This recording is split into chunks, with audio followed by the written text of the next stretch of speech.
ॐ श्री नागशक्तिविनायकाय नमः। ॐ श्री नागशक्तिविनायकाय नमः। ॐ श्री नागशक्तिविनायकाय नमः। ಸಿಂಹರಾಶಿ ಸಂಜಾತರೆಲ್ಲರಿಗೂ ಕೂಡ ಪರಾಭವ ಸಂವತ್ಸರದ ಈ ಅಧಿಕ ಜ್ಯೇಷ್ಠ ಮಾಸಕ್ಕೆ ಆತ್ಮೀಯ ಸ್ವಾಗತ. ಮಿತ್ರರೇ, ಸಿಂಹರಾಶಿಯ ಅಧಿಪತಿ ದಶಮದಿಂದ ಏಕಾದಶಿಗೆ ಪ್ರವೇಶ ಮಾಡ್ತಾ ಇರುವಂಥದ್ದು ಅತ್ಯುತ್ತಮವಾದಂತಹ ಒಂದು ಯೋಗ. ಹಾಗೆಯೇ ಇಲ್ಲಿ ಗುರುವು ಉಚ್ಚ ಸ್ಥಾನಕ್ಕೆ ಬರ್ತಾ ಇರುವಂಥದ್ದು, ಏಕಾದಶದಿಂದ ವ್ಯಯಕ್ಕೆ ಬರ್ತಾ ಇರತಕ್ಕಂಥದ್ದು ಪಂಚಮಾಧಿಪತಿಯು ಮತ್ತು ಅಷ್ಟಮಾಧಿಪತಿಯು ವ್ಯಯ. ಪಂಚಮಾಧಿಪತಿ ವ್ಯಯವಾದಾಗ ಒಂದಿಷ್ಟು ಗುರುವಿನಿಂದ ಸಿಗತಕ್ಕಂತಹ ಯೋಗಗಳು ಇಲ್ಲದಂತಾಗುವಂಥದ್ದು, ಮತ್ತು ಅಷ್ಟಮಾಧಿಪತಿಯು ವೇದದಲ್ಲಿ ಬರುವುದರಿಂದ ಕೆಲವಷ್ಟು ದೋಷಗಳು ನಿವಾರಣೆ ಆಗ್ತಕ್ಕಂಥದ್ದು.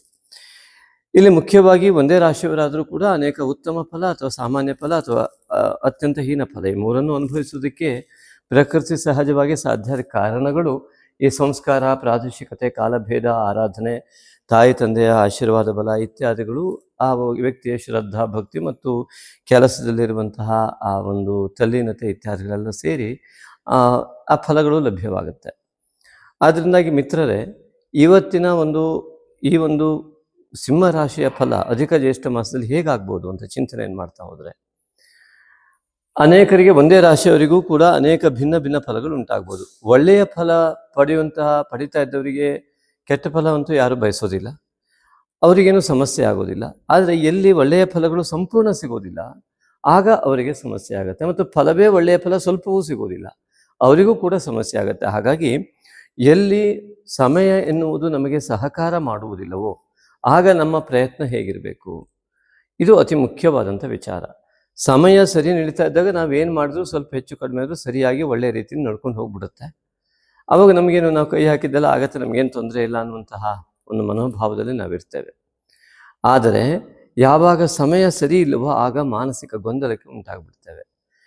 ಇದನ್ನು ಈ ಒಂದು ಗುರು ಗೋಚಾರದಲ್ಲಿ ವೇದದಲ್ಲಿ ಬರುವುದು, ಉಚ್ಚ ಸ್ಥಾನದಲ್ಲಿ ಬರುವುದರಿಂದಾಗಿ ಇದು ಉತ್ತಮ ಸಮಯ. ಆದರೆ ಅದು 12ನೇ ಮನೆಯಲ್ಲಿ ಬರ್ತಾ ಇರ್ತಕ್ಕಂಥದ್ದು ಇದು ಅಸಮಯ. ಒಳ್ಳೆಯ ಸಮಯ, ಅತ್ಯಂತ ಧನಾತ್ಮಕವಾದ ಬೆಳವಣಿಗೆಗೆ ಸ್ವಲ್ಪ ಹಿನ್ನಡೆ ಇರುವಂಥದ್ದು. ಎಲ್ಲಿ ದೈವ ಬಲದ ಕೊರತೆ ಇರ್ತದೆ, ವೈಯಕ್ತಿಕ ಪ್ರಯತ್ನವೂ ಕೂಡ ಫಲ ಕೊಡೋದಿಲ್ಲ. ಆಗ ಪ್ರಯತ್ನ ಎಷ್ಟು ಮಾಡಿದ್ರೂ ಫಲ ಕೊಡದೇ ಇರುವಂತಹ ಸ್ಥಿತಿಗತಿಗಳಿಗೆ ನಾವು ಬರ್ತೇವೆ. ನಮಗೆ ಸಾಮರ್ಥ್ಯ ಇದೆ, ಎಷ್ಟೋ ಪ್ರಯತ್ನ ಮಾಡ್ತೀವಿ, ಆದರೂ ನಮಗೆ ಅದಕ್ಕೆ ಆ ಸಾಮರ್ಥ್ಯಕ್ಕೆ ತಕ್ಕಂತೆ, ಕೆಲಸಕ್ಕೆ ತಕ್ಕಂತೆ, ಪರಿಶ್ರಮಕ್ಕೆ ತಕ್ಕಂತೆ ಫಲ ಸಿಗೋದಿಲ್ಲ. ಜಾತಕದಲ್ಲಿರುವ ಗುರುದೋಷ, ನಮ್ಮ ಜೀವನದಲ್ಲಿ ಈ ಸಮಯದಲ್ಲಿ ಮಾಡ್ತಾ ಇರುವಂಥ ಗುರುದೋಷ ಮತ್ತು ಗೋಚಾರದಲ್ಲಿ ಬಂದಂಥ ಗುರುದೋಷ, ಇವೆಲ್ಲವೂ ಕೂಡ ಸೇರಿ ಫಲ ಕೊಡುತ್ತೆ. ಆವಾಗ ನಮಗೆ ಜಾತಕದಲ್ಲಿಯೇ ಗುರುದೋಷ ಸಮಸ್ಯೆ ಇದೆಯೋ, ಅದು ಜಾತಕ ಪರಿಶೀಲನೆ ಮಾಡಿಕೊಂಡು ಅದಕ್ಕೆ ಏನು ಮಾಡಬೇಕು ಅಂತ ನಿರಂತರ ಜಪಾದಿಗಳನ್ನು ಯಥಾಕ್ರಮವಾಗಿ ನಾವು ಗುರು ಮಂತ್ರ ಉಪದೇಶವನ್ನು ಕೊಡ್ತೇವೆ. ಅಂಥದ್ದನ್ನು ಮಾಡಿದಾಗ ನಿರಂತರವಾದ ಗೋಚಾರದಲ್ಲಿ ಒಳ್ಳೆಯದಾಗಿ ಬಂದಾಗಲೂ ಅಥವಾ ಕೆಟ್ಟದಾಗಿದ್ದಾಗಲೂ ಕೂಡ ಅದು ಸಮತೋಲನವನ್ನು ಕಾಪಾಡಿಕೊಳ್ಳುತ್ತೆ, ಪಾಪಾಂಶ ಪುಣ್ಯಾಂಶಗಳದ್ದು. ಆದ್ದರಿಂದಾಗಿ ನಮಗೆ ಎಲ್ಲಿ ಗುರುವು ಜಾತಕದಲ್ಲಿ ಉತ್ತಮನಾಗಿದ್ದು ಸಮಯ ರಾಹುದಶೆ ಇತ್ಯಾದಿಗಳು ನಡೀತಾ ಇದ್ದರೆ, ಗುರು ಗೋಚಾರದಲ್ಲಿ ಒಳ್ಳೆಯದಾಗಿ ಬಂದರೂ ಅಲ್ಲೂ ಕೂಡ ನಮಗೆ ಹಿನ್ನಡೆಯನ್ನು ಉಂಟು ಮಾಡ್ಬೋದು. ಆದ್ದರಿಂದಾಗಿ ನಮ್ಮ ಗುರುತತ್ವವನ್ನು ಹೆಚ್ಚಿಗೆ ಜಾಗೃತಿ ಮಾಡಿಕೊಳ್ಳಿಕ್ಕೆ ಇರುವ ವಿಧಿವಿಧಾನಗಳನ್ನೆಲ್ಲವನ್ನು ನಾವು ಗಮನಿಸಬೇಕು. ಮೊದಲು ಯೋಗವನ್ನು ಚಿಂತಿಸಿದರೆ, ಈ ರಾಶಿ ಅಧಿಪತಿ ಏಕಾದಶದಲ್ಲಿ ಮಿತ್ರನ ಸ್ಥಾನದಲ್ಲಿ ಏ ಗ್ರಹಾ ಅರಿಷ್ಟ ಸ್ಥಾನಗತಾಃ ತೇಷಾಂ ಗ್ರಹಾಣಾಂ ಶುಭ ಏಕಾದಶ ಸ್ಥಾನ ಫಲ ಅವಾಪ್ತ್ಯರ್ಥಂ ಎಂಬುದಾಗಿ ಎಲ್ಲರೂ ಕೂಡ ಸಂಕಲ್ಪ ಮಾಡುವುದನ್ನು ಎಲ್ಲ ಪೂಜೆಯಲ್ಲಿ ನೀವು ಕೇಳಿರ್ತೀರ. ಮಿತ್ರರೇ, ಈ 11ನೆಯ ಮನೆಯ ಫಲ ಎನ್ನುವುದು ಅದ್ಭುತವಾದಂಥದ್ದು. ಇಡೀ ಸಂಪೂರ್ಣ ಗ್ರಹಗಳು ಈ 11ನೆಯ ಮನೆಯ ಫಲವನ್ನು ಕೊಡುವಂತಾಗಲಿ ಅಂತ ಸಂಕಲ್ಪ ಮಾಡ್ತೇವೆ. ಅಂದರೆ ರಾಶಿ ಅಧಿಪತಿಯೇ 11ನೆಯ ಮನೆಯಲ್ಲಿರುವುದು ಅತ್ಯಂತ ಉತ್ತಮ ಯೋಗ ಎನ್ನುವುದರಲ್ಲಿ ಯಾವ ಸಂದೇಹ ಕೂಡ ಇಲ್ಲ. ಅದು ಮಿತ್ರಕ್ಷೇತ್ರವಾದಂತಹ ಬುಧನ ಮನೆಯಲ್ಲಿ ಬುಧನ ಸಾಂಗತ್ಯದೊಂದಿಗೆ ಆ ಮಿತ್ರ ಬಲವನ್ನು ಸೇರಿಸಿಕೊಂಡು ಆ ರಾಷ್ಟ್ರಾಧಿಪತಿಯು ಎರಡರೂ ಬಲ, ರವಿ ಮತ್ತು ಬುಧರ ಬುದ್ಧಿಕಾರಕ ಮತ್ತು ಆತ್ಮಕಾರಕ, ಈ ಒಂದು ನಿಶ್ಚಯಾತ್ಮಿಕ ಬುದ್ಧಿ ಅರ್ಥಾತ್ ನೀವು ತೆಗೆದುಕೊಳ್ಳುವ ನಿರ್ಣಯ ಎನ್ನುವಂಥದ್ದು ಈ ಅಧಿಕ ಜ್ಯೇಷ್ಠ ಮಾಸದಲ್ಲಿ ನಿಮ್ಮ ಜೀವನದ ಅತಿ ದೊಡ್ಡ ನಿರ್ಣಯವಾಗಿ, ಜೀವನ ನಿರೂಪಣೆಗೆ ಯೋಗ್ಯವಾದಂತಹ ನಿರ್ಣಯವಾಗುವ ಸಂಪೂರ್ಣ ಲಕ್ಷಣಗಳನ್ನು ಹೊಂದಿರುವ ನಿಪುಣ ಯೋಗ. ನಿಮ್ಮ ವೈಯಕ್ತಿಕ ಚಿಂತನೆಯಿಂದ ತೆಗೆದುಕೊಂಡಂತಹ ನಿರ್ಧಾರ ಅಂದರೆ ನಿಮ್ಮ ವೈಯಕ್ತಿಕ ಚಿಂತನೆಯ ಪ್ರಾಬಲ್ಯತೆ ಅಷ್ಟಿದೆ, ಈ ಸಮಯದಲ್ಲಿ ಬರುವಂತಹ ಚಿಂತನೆ ಅಷ್ಟು ಪ್ರಾಬಲ್ಯವನ್ನು ಹೊಂದಿರುತ್ತೆ ಎನ್ನುವುದರ ಇದರ ಒಂದು ಸಂಕೇತ. ಇದು ಮಹಾಯೋಗ ಸಾಮೂಹಿಕವಾಗಿ ಸೃಷ್ಟಿಯಾಗಿದೆ. ಈ ಒಂದು ಸಾಮೂಹಿಕವಾಗಿ ಸೃಷ್ಟಿಯಾಗಿರುವಂತಹ ಈ ಒಂದು ಯೋಗ ಸಿಂಹ ರಾಶಿಯ ಯಾರ್ಯಾರಿಗೆ ಇದು ಲಭ್ಯವಾಗಬಲ್ಲದು, ಇದು ವಿಚಾರ ಇರುವಂಥದ್ದು. ಆದ್ದರಿಂದಾಗಿ ಎಲ್ಲರೂ ಕೂಡ ಪಡೆಯೋದಕ್ಕೆ ಸಾಧ್ಯ ಇದೆ. ಅದರಲ್ಲಿ ಏನು ವ್ಯತ್ಯಾಸ ಇದೆ, ಯಾರಿಗೆ ನ್ಯೂನ್ಯತೆ ಇದೆ, ಅದನ್ನು ತುಂಬಿಕೊಂಡು ಹೋಗಬೇಕು ಆರಾಧನೆ ಮೂಲಕ ಅಥವಾ ನಡತೆಯ ಮೂಲಕ ಇತ್ಯಾದಿಗಳು. ನಾವು ಹಾಗಾಗಿ ಮುಂದಿನ ದಿನದಲ್ಲಿ ಇದರ ಬಗ್ಗೆ ವಿಶೇಷವಾದ ವಿವರಣೆಯನ್ನು ಕೊಡೋದಕ್ಕೆ ಈ ಒಂದು ರಾಶಿ ಭವಿಷ್ಯವನ್ನು ಬಿಟ್ಟು ಬೇರೆ ಜ್ಯೋತಿಷ ಮತ್ತು ಜೀವನ ವಿಜ್ಞಾನ ಎನ್ನುವ ಚಿಂತನೆಯನ್ನು ಗ್ರಹಸ್ಥಿತಿಯನ್ನು ಇಟ್ಟುಕೊಂಡು ಅತ್ಯಂತ ವಿಶಿಷ್ಟವಾದ ಆ ಒಂದು ವಿಷಯವನ್ನು ಪ್ರಸ್ತುತಗೊಳಿಸಿದಾಗ ನಿಮಗೆ ನಾವು ಹೇಳೋದು ಅರ್ಥ ಆಗ್ತದೆ ಅನ್ನುವ ಚಿಂತನೆಯೊಂದಿಗೆ ಆ ವಿಷಯಕ್ಕೆ ಲೈವ್ ಬರುವಂತಹ ಚಿಂತನೆಯನ್ನು ಕೂಡ ಮಾಡ್ತಾ ಇದ್ದೀವಿ. ರಾಶಿಯಲ್ಲಿ ಕೇತುವಿದ್ದು ರಾಶಿ ಅಧಿಪತಿ ಏಕಾದಶದಲ್ಲಿ ಬಂದಿರುವಂಥದ್ದು. ರಾಶಿ ಇದು ಹೊಟ್ಟೆಯ ಭಾಗ ಸಿಂಹ ರಾಶಿ ಪ್ರತಿಯೊಬ್ಬರಿಗೆ ಇದ್ದಿದ್ದರಿಂದ ಸಿಂಹ ರಾಶಿಯಲ್ಲಿ ಯಾರ್ಯಾರು ಸಂಜಾತರಿದ್ದೀರಾ ಅವರಲ್ಲಿ ನನ್ನ ಆತ್ಮೀಯ ವಿನಂತಿ, ನಮ್ಮ ದೈಹಿಕ ಆರೋಗ್ಯ ಎಷ್ಟು ಚೆನ್ನಾಗಿರುತ್ತೋ ಅಷ್ಟು ಉತ್ತಮವಾದ ಕೆಲಸಗಳನ್ನು ಮಾಡ್ಬೋದು, ಮಾನಸಿಕ ಸ್ಥಿತಿಗತಿಗಳನ್ನು ನಾವು ಚೆನ್ನಾಗಿ ಇಟ್ಕೊಳ್ಬೋದು. ದೈಹಿಕ ಅನಾರೋಗ್ಯ ಆದರೆ ಮಾನಸಿಕ ಏರುಪೇರಿಂದ ನಿರ್ಣಯಗಳಲ್ಲಿ ವ್ಯತ್ಯಾಸ ಆಗಿ ಎಲ್ಲವೂ ಕೂಡ ಜೀವನವೇ ಏರುಪೇರಾಗೋಗುತ್ತೆ. ಆದ್ದರಿಂದ ನಮ್ಮ ದೇಹದ ವ್ಯವಸ್ಥೆಯಲ್ಲಿ ಆರೋಗ್ಯಕ್ಕೆ ಮುಖ್ಯವಾದಂತಹ ವ್ಯವಸ್ಥೆಯೇ ಆಹಾರ. ಹಾಗಾಗಿ ಸರಿಯಾದ ಸಮಯಕ್ಕೆ ಆಹಾರ, ಯೋಗ್ಯವಾದ ಆಹಾರವನ್ನು ಮಾತ್ರ ಸೇವಿಸುವ ವ್ಯವಸ್ಥೆಯನ್ನು ಮಾಡಿಕೊಳ್ಳುವುದು ಅತ್ಯಂತ ಅನಿವಾರ್ಯ. ಸಿಂಹರಾಶಿಯವರಿಗೆ ರಾಹು ದೃಷ್ಟಿಯುಕ್ತವಾದಂತಹ ಸಿಂಹರಾಶಿ, ಕೇತುವಿನ ಸ್ಥಿತಿ ಇರುವಂತಹ ಸಿಂಹರಾಶಿ. ಹಾಗಾಗಿ ಆಹಾರದ ಬಗ್ಗೆ ಮೊದಲು ಗಮನ ಕೊಡಿ. ಏಕಾದಶದಲ್ಲಿರತಕ್ಕಂಥ ರವಿಯು ನಿಮ್ಮ ಆರೋಗ್ಯವನ್ನು ಕಾಪಾಡ್ತಾನೆ. ಆದರೆ ಒಂದು ನೆನಪಿರಲಿ, ನಿಜ ಜ್ಯೇಷ್ಠಕ್ಕೆ ರವಿಯು ಇಲ್ಲಿ ಬಂದುಬಿಡ್ತಾನೆ ವ್ಯಯಕ್ಕೆ. ಆಗ ದೇಹದಲ್ಲಿ ವಿಟಮಿನ್ ಇನ್ಬ್ಯಾಲೆನ್ಸ್, ಹಾರ್ಮೋನ್ ಇನ್ಬ್ಯಾಲೆನ್ಸ್ ಎಲ್ಲ ಬರುವ ಸಂದರ್ಭ ಬರುತ್ತೆ. ಅದಕ್ಕೆ ಸೂರ್ಯ ನಮಸ್ಕಾರಗಳು, ಆದಿತ್ಯ ಕವಚ ಇತ್ಯಾದಿಗಳನ್ನ ನೀವು ಮಾಡಬೇಕಾಗತ್ತೆ. ಅದರಿಂದಾಗಿ ಇಲ್ಲಿ ಗಮನ ಇಟ್ಟುಕೊಂಡು ಮೊದಲು ಆಹಾರದ ಸೇವನೆಯ ಬಗ್ಗೆ ಹೆಚ್ಚಿನ ಗಮನ ಕೊಡಬೇಕು. ವ್ಯಯದಲ್ಲಿ ರವಿ ಬರ್ತಾ ಇದ್ದಾನೆ ಅಂತಂದರೆ ಆದಷ್ಟು ಹೆಚ್ಚಿನ ಜನರಿಗೆ ಆಹಾರದಲ್ಲಿ ವ್ಯತ್ಯಾಸ ಆಗ್ತದೆ ಅಂತ ಅರ್ಥ. ಹಾಗಾಗಿ ಆ ಹೊಟ್ಟೆಯ ಭಾಗದ ಅಧಿಕಾರಿಯು ವ್ಯಯದಲ್ಲಿ ಬಂದ ಅಂತಂದರೆ ಹೊಟ್ಟೆ ಇದ್ದೇ ಇರುತ್ತೆ, ಅದು ವ್ಯಯ ಆಗೋದಿಲ್ಲ. ಹೊಟ್ಟೆಗೆ ತೆಗೆದುಕೊಳ್ಳುವಂತಹ ಆಹಾರದಲ್ಲಿ ಬರುವಂತಹ ಅಂಶಗಳು ರಕ್ತಕ್ಕೆ ಸೇರುವುದರಲ್ಲಿ ವ್ಯಯ ಉಂಟಾಗ್ತದೆ. ಆದ್ದರಿಂದ ಆ ಒಂದು ಚಿಂತನೆಯನ್ನು ರವಿಗ್ರಹದಿಂದ ಮಾಡಬೇಕಾಗತ್ತೆ. ಈಗ ಏಕಾದಶದಲ್ಲಿದ್ದು ಅತ್ಯುತ್ತಮವಾದಂತಹ ಅಂಶವನ್ನು ಹೊಂದಿದೆ.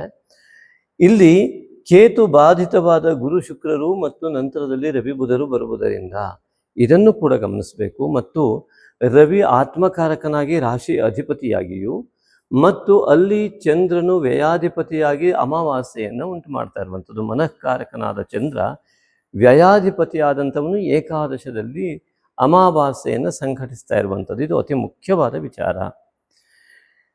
ಮನಸ್ಸು ಆತ್ಮನಲ್ಲಿ ಲೀನವಾಗುವ ಅಧ್ಯಾತ್ಮ ಯೋಗ, ಆತ್ಮ ಸಾಕ್ಷಾತ್ಕಾರಕ್ಕೆ ಬರ್ತಕ್ಕಂಥ ಯಾವ ಅಲೌಕಿಕ ಯೋಗ, ನಮ್ಮ ಪೂರ್ವಜನ್ಮದ ಪುಣ್ಯವನ್ನು ಎತ್ತಿ ಹಿಡಿದು ಅದರ ಜೊತೆಗೆ ಅದರ ಒಳ್ಳೆಯ ಫಲವನ್ನು ಲೌಕಿಕವಾಗಿ ನೀಡುವ ಯೋಗ. ಯಾವಾಗ ಇದು ಲಭ್ಯವಾಗುವಂತಹ ಸಮಯ ಬಂದಿದೆ, ವ್ಯಯಾಧಿಪತಿಯಾದ ಚಂದ್ರನು ಏಕಾದಶದಲ್ಲಿ ಫಲವನ್ನು ಅಮಾವಾಸ್ಯೆಯ ದಿನ ಕೊಡ್ತಾ ಇರತಕ್ಕಂಥದ್ದು ರವಿಯ ಜೊತೆ ಸೇರಿ. ಆದ್ದರಿಂದ ಮನಸ್ಸು ಆಂತರಿಕವಾದ ಚಿಂತನೆಯನ್ನು ಒಳಗೊಂಡು ಬೇರೆಯವರ ಎಲ್ಲ ವಿಚಾರವನ್ನು ಬಿಟ್ಟು ತನ್ನ ಅಭಿವೃದ್ಧಿಯತ್ತ ಚಿಂತನೆಯನ್ನು, ತನ್ನ ಆತ್ಮ ಸಾಕ್ಷಾತ್ಕಾರದ ಕಡೆಯ ಚಿಂತನೆಯು, ತನ್ನ ವೈಯಕ್ತಿಕ ಲೌಕಿಕ ಅಭಿವೃದ್ಧಿಯನ್ನು ಚಿಂತನೆ ಮಾಡುವ ಸಮಯ. ಇದರ ಅರ್ಥ ಇಷ್ಟೇ, ಏಕಾದಶದಲ್ಲಿ ಚಂದ್ರ ಬರ್ತಾ ಇರತಕ್ಕಂಥದ್ದು ಮನಃಕಾರಕ ಮತ್ತು ಮಾತೃಕಾರಕನಾಗಿದ್ದರಿಂದ ಯಾರು ತಾಯಿಯಂದಿರನ್ನು ಉತ್ತಮ ರೀತಿಯಲ್ಲಿ ನೋಡ್ಕೊಳ್ತಾ ಇದ್ದೀರಾ, ತೆರಿಗೆ ಉತ್ತರ ಕೊಡ್ತಾ ಇಲ್ಲ. ಬುಧವಾಕಾರಕ. ಏಕಾದಶದಲ್ಲಿ ನೀವು ಆ ಒಂದು ಸ್ಥಿತಿಗತಿಗಳಲ್ಲಿ ತಾಯಿಯನ್ನು ನೋಡ್ಕೊಳ್ತಾ ಇದ್ದೀರಾ ಅಂದರೆ ನಿಮಗೆ ಈ ಚಂದ್ರನಾದ ಮನಃಕಾರಕನು ಅಮಾವಾಸ್ಯೆಯೆಂದು ನೀವು ಮಾಡುವ ಅನುಷ್ಠಾನಕ್ಕೆ ಅತಿ ಹೆಚ್ಚಿನ ಫಲವನ್ನು ಕೊಡುವ ಮೂಲಕ ವ್ಯಯದಲ್ಲಿ ಬರುವ ಗುರುವಿನ ದೋಷವನ್ನು ಕೂಡ, ಗುರುವಿನಿಂದ ಉಂಟಾಗುವ ದೋಷ ಅರ್ಥಾತ್ ಗುರುವು ವ್ಯಯದಲ್ಲಿದ್ದಾಗ ಯಾವ ಫಲ ಸಿಗದೇ ಇರುವ ಪುಣ್ಯಾಂಶವನ್ನು ಅನುಭವಿಸದ ಯಾವ ದೋಷ ಉಂಟಾಗ್ತದೆ ಅದನ್ನು ಸಂಪೂರ್ಣವಾಗಿ ನಿರ್ವಹಣೆ ಮಾಡುವ ಶಕ್ತಿ ಉಂಟಾಗತ್ತೆ. ಅದಕ್ಕೆ ಏನು ಮಾಡಬೇಕು, ರವಿಯ ಒಂದು ವ್ಯವಸ್ಥೆಗೆ ಓಂ ನಮಃ ಶಿವಾಯ ಜಪ, ಬುಧನಿಗೆ ಆಂಜನೇಯ ಜಪ ಇತ್ಯಾದಿಗಳು ಈ ಅಮಾವಾಸ್ಯೆ ದಿನ ಮಾಡಬೇಕು. ಯಾಕೆಂದರೆ ರವಿ ಬುಧ ಯುತಿಯ ಜೊತೆಗೆ ಇಲ್ಲಿಯೇ ಅಮಾವಾಸ್ಯೆ ಘಟಿಸ್ತಾ ಇರತಕ್ಕಂಥದ್ದು ಮೃಗಶಿರಾ ನಕ್ಷತ್ರದಲ್ಲಿ. ಅದರಲ್ಲೂ ಮೃಗಶಿರಾ ನಕ್ಷತ್ರದವರಿಗೆ ಇದು ಅತ್ಯುತ್ತಮವಾದ ಯೋಗ, ಅಧ್ಯಾತ್ಮ ಸಾಧನೆಗೂ ಮತ್ತು ಮಾನಸಿಕ ನೆಮ್ಮದಿಯನ್ನು ಪಡೆಯುವುದಕ್ಕೂ ಮತ್ತು ಸಂಪೂರ್ಣವಾದಂತಹ ಏನು ಭಗವದ್ಗೀತೆಯಲ್ಲಿ ಹೇಳಿದ ಹಾಗೆ ಸ್ಥಿತಪ್ರಜ್ಞಸ್ತದುಚ್ಯತೆ, ಮಾನಸಿಕ ಸ್ಥಿತಿಯು ಅತ್ಯುತ್ತಮವಾಗಿ ಸ್ಥಿತಿತ್ವದ ಕಡೆಗೆ ಹೋಗುವ ವ್ಯವಸ್ಥೆಗೆ ಇದು ಅನುಕೂಲಕರವಾಗಿದೆ. ಆದ್ದರಿಂದ ಇಲ್ಲಿ ಏನು ಮಾಡಬೇಕು ಹಾಗಿದ್ರೆ ಅಂದರೆ, ಈಗಾಗಲೇ ನಾವು ಮತ್ತೆ ಮತ್ತೆ ವಿಡಿಯೋಗಳಲ್ಲಿ ಹೇಳ್ತಾ ಬಂದಿದ್ದೀವಿ, ಯಾವುದೇ ಅಮಾವಾಸ್ಯೆ ಮತ್ತು ಹುಣ್ಣಿಮೆಯಂದು ಎರಡು ರೀತಿಯ ವ್ಯವಸ್ಥೆ, ನಮ್ಮ ಭೌಗೋಳಿಕವಾಗಿ ಮತ್ತು ನಮ್ಮ ಯೌಗಿಕವಾಗಿ ನಾವು ಅನುಭವಿಸುವಂತಹ ಲೌಕಿಕವಾದಂಥ ಎಲ್ಲ ಯೋಗಗಳು ಪೌರ್ಣಿಮೆ ಮನಸ್ಸಿನ ಪ್ರಫುಲ್ಲತೆ, ಲೌಕಿಕ ಸಂತೋಷವನ್ನು ನಾವು ಅನುಭವಿಸ್ತೇವೆ. ಎಲ್ಲ ಸೌಕರ್ಯಗಳು ಮತ್ತು ಎಲ್ಲ ರೀತಿಯಾದಂತಹ ವ್ಯವಸ್ಥೆಗಳು ಉತ್ತಮವಾಗುವ ರೀತಿಯಲ್ಲಿ ಇದ್ದಾಗ ಅದು ಮಾನಸಿಕವಾಗಿ ಪ್ರಫುಲ್ಲತೆ ಉಂಟಾಗ್ತದೆ, ಸಂತೋಷ ನಮಗೆ ಬೇಕಾಗಿದ್ದು ಸಿಕ್ಕದಾಗೆಲ್ಲ.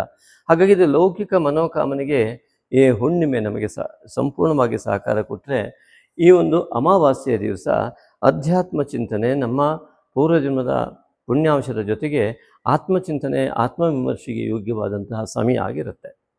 ಆದ್ದರಿಂದಾಗಿ ಈ ಒಂದು ಚಂದ್ರ ಮತ್ತು ರವಿಯ ಒಂದು ವಿಶಿಷ್ಟವಾದ ಸಂಯೋಗ ಏನಿದೆ, ಜಗತ್ ಪಿತರವು ಒಂದೇ ಪಾರ್ವತಿ ಪರಮೇಶ್ವರವು, ಶಿವ ಪಾರ್ವತಿಯರ ಸಂಯೋಗ ಏನಿದೆ, ಜಗತ್ತಿಗೆ ತಾಯಿ ತಂದೆಯರಾದಂತಹ ಆ ಒಂದು ಸಂಯೋಗ ನಮ್ಮ ತಾಯಿ ತಂದೆಯ ಆಶೀರ್ವಾದವನ್ನು ನೀಡುವ ಯೋಗವಾಗುತ್ತೆ.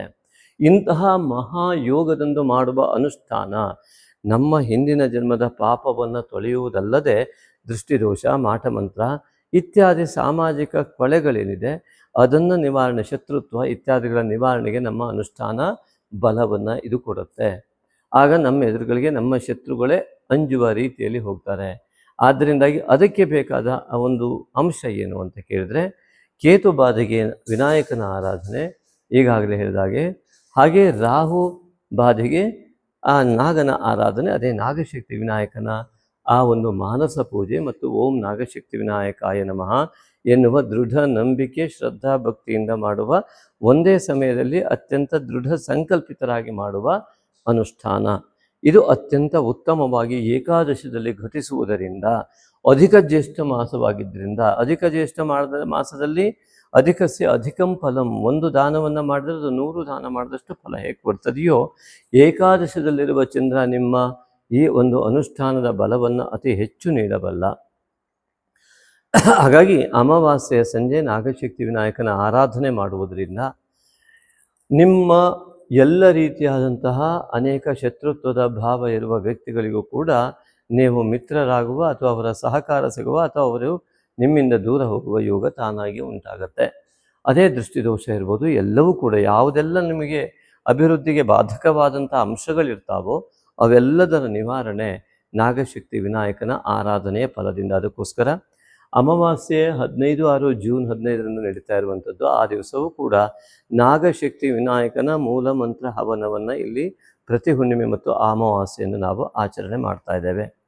ಅದಕ್ಕೂ ಕೂಡ ನಿಮ್ಮ ಉತ್ತಮವಾದಂತಹ ಸಂಕಲ್ಪಗಳಿದ್ದಲ್ಲಿ, ಅದರಲ್ಲಿ ನಿಮಗೆ ನಂಬಿಕೆ ಇದ್ದಲ್ಲಿ, ನಿಮ್ಮ ಇಷ್ಟವಾದ ಕಾಣಿಕೆಯನ್ನು ಕಳಿಸುವ ಮೂಲಕ, ವಾಟ್ಸಪ್ ಮಾಡುವ ಮೂಲಕವಾಗಿ ಅಮಾವಾಸ್ಯೆ ಅಥವಾ ಹುಣ್ಣಿಮೆ ಅದು ನಿಮ್ಮ ಆಶೋತ್ತರಗಳೇನು, ಯಾವುದರ ಕೆಲಸ ಆಗಬೇಕು ಅನ್ನುವಂತಹ ಆ ಒಂದು ವಿವರಣೆಯ ಜೊತೆಗೆ ಕಳಿಸಿದಾಗ ನಿಮಗೂ ಕೂಡ ಇಲ್ಲಿ ಈ ಒಂದು ನಾಗಶಕ್ತಿ ವಿನಾಯಕನ ಮೂಲ ಮಂತ್ರ ಹವನದಲ್ಲಿ ನಿಮಗೆ ಸಂಕಲ್ಪಕ್ಕೆ ನಾವೇ ಸಂಕಲ್ಪ ಮಾಡಿ ನಿಮಗೆ ಅವಕಾಶ ಕಲ್ಪಿಸಿಕೊಡ್ತೇವೆ. ಅದರ ಒಂದು ಸದುಪಯೋಗನ ಪಡೆದುಕೊಳ್ಳಿಕ್ಕೆ ನಿಮಗೆ ಮುಕ್ತ ಅವಕಾಶ ಇದೆ. ಹಾಗೆಯೇ ಇದು ಒಂದು ಮೃಗಶಿರ ನಕ್ಷತ್ರದಲ್ಲಿ ನಡೀತಾ ಇರ್ತಕ್ಕಂತಹ ಈ ಒಂದು ಅಮಾವಾಸ್ಯೆ ಮಾನಸಿಕವಾದ ಸ್ಥಿತಿಗಳು, ಇದು ತುಂಬ ದೊಡ್ಡ ವಿಷಯ ಇದೆ. ಮುಂದಿನ ನಾವು ಲೈವ್ ಪ್ರೋಗ್ರಾಮ್ ಪ್ರಾರಂಭ ಮಾಡಿದ ಮೇಲೆ ಇದ್ರ ಬಗ್ಗೆ ದಯವಿಟ್ಟು ಗಮನ ಇಟ್ಟು ಕೇಳಿ. ಯಾಕೆಂದರೆ ಚಿತ್ತಶುದ್ಧಿಯೇ ಜೀವನದ ಪ್ರಮುಖ ಉದ್ದೇಶವಾಗಿರುತ್ತದೆ. ಯೋಗೇನ ಚಿತ್ತಸ್ಯ ಪದೇನ ವಾಚಾಂ ಎನ್ನುವ ಪತಂಜಲಿಯ ಶ್ಲೋಕವನ್ನು ಕೇಳಿದಾಗ ಅರ್ಥ ಆಗುತ್ತೆ. ಚಿತ್ತಶುದ್ಧಿ ಆಗಬೇಕು ಅಂತ ಎಲ್ಲರೂ ಹೇಳ್ತಾರೆ. ಆ ಚಂದ್ರನ ವ್ಯವಸ್ಥೆ ಇದೆಯಲ್ಲ, ಇದನ್ನು ಮಾಡಿಕೊಡ್ತದೆ.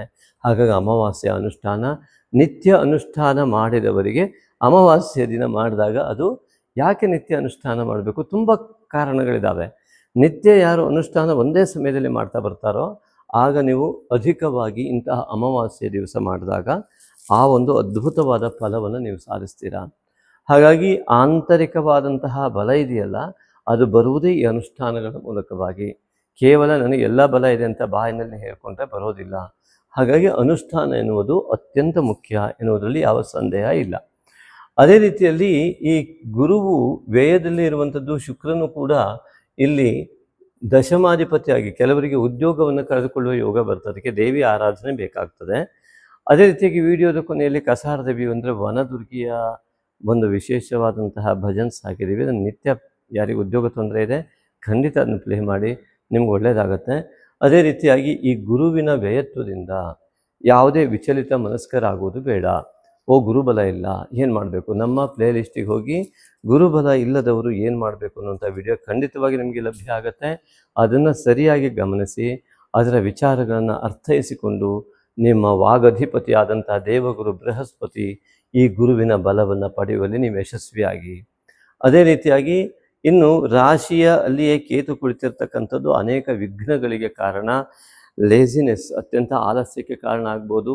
ಯಾವುದಿದ್ರೂ ಯಾವುದೋ ರೀತಿಯಾದಂತಹ ಹಿನ್ನಡೆ, ಅಂದರೆ ತುಂಬ ಚೆನ್ನಾಗಿ ನೆನಪಿದೆ, ಎಕ್ಸಾಮಲ್ಲಿ ಬರೆಯುವಾಗ ಮಾತ್ರ ಅಲ್ಲಿ ಮರ್ತು ಹೋಯಿತು, ಇಲ್ಲಿ ಹೇಳುವಾಗ ಎಲ್ಲ ಅತಿ ಸುಲಭವಾಗಿ ಹೇಳಿ ಪರೀಕ್ಷಾ ಕಾಲ ಬಂದಾಗ ಆ ಸಮಯದಲ್ಲಿ ಅದು ಮರ್ತು ಹೋಗ್ತದೆ. ನನಗೆಲ್ಲದೂ ಗೊತ್ತಿದೆ, ಸಿಟಿಗೆ ಹೋಗಿದ್ದೀನಿ, ಅತಿ ಮುಖ್ಯವಾದ ಕೆಲಸವನ್ನು ಮರೆತು ಮನೆಗೆ ಬಂದುಬಿಟ್ಟಿರ್ತೀನಿ, ಬೇರೆ ಎಲ್ಲ ಕೆಲಸ ಮಾಡಿಕೊಂಡು. ಇದು ಕೇತು ದೋಷ. ಹಾಗಾಗಿ ಎಲ್ಲಿ ರಾಶಿಯಲ್ಲಿಯೇ ಕೇತು ಇರ್ತದೆ, ಇವರಿಗೆ ತುಂಬ ಆಳವಾದ ಯೋಚನೆ ಮಾಡಿದಾಗ ಮುಂದೆ ಏನು ಮಾಡಬೇಕು ಅಂತ ಗೋಚರವಾಗದ ಸ್ಥಿತಿ. ಎಲ್ಲ ಯೋಗಗಳು ಹತ್ತಿರವಿದ್ದರೂ ನಮಗೆ ಯೋಗವೇ ಇಲ್ಲ ಅನ್ನುವಂತಹ ಒಂದು ಭಾವ, ನನಗೆ ಮಾತ್ರ ಈ ರೀತಿ ಆಗ್ತಾ ಇದೆಯಲ್ಲ ಅನ್ನುವಂತಹ ಆ ಒಂದು ಋಣಾತ್ಮಕ ಚಿಂತನೆ, ಇವೆಲ್ಲ ಕೇತು ದೋಷಗಳು. ಇದರಿಂದ ಹೊರಬರೋದಕ್ಕಾಗಿಯೇ ನಿತ್ಯವೂ ಕೂಡ ಈ ಒಂದು ನಾಗಶಕ್ತಿ ವಿನಾಯಕನ ಆರಾಧನೆ ಮಾಡಿದಾಗ ಈ ಸಂಪೂರ್ಣವಾದಂತಹ ಈ ಪರದೆ ಸರಿದು ನಿಮ್ಮ ನಿಜವಾದ ಯೋಗವನ್ನು ಅನುಭವಿಸುವಂತಹ ವ್ಯವಸ್ಥೆಗೆ ನೀವು ಬರ್ತೀರಿ. ಆಗ ನಿಮಗೇನೇನೆಲ್ಲ ಲಭ್ಯವಾಗಬೇಕು ಅದು ಖಂಡಿತ ಲಭ್ಯ ಆಗ್ತದೆ. ಹಾಗಾಗಿ ನಾಗಶಕ್ತಿ ವಿನಾಯಕನ ಆರಾಧನೆ ಅತ್ಯಂತ ಮುಖ್ಯ ಎನ್ನುವಲ್ಲಿ ಯಾವ ಸಂದೇಹ ಖಂಡಿತ ಇಲ್ಲ.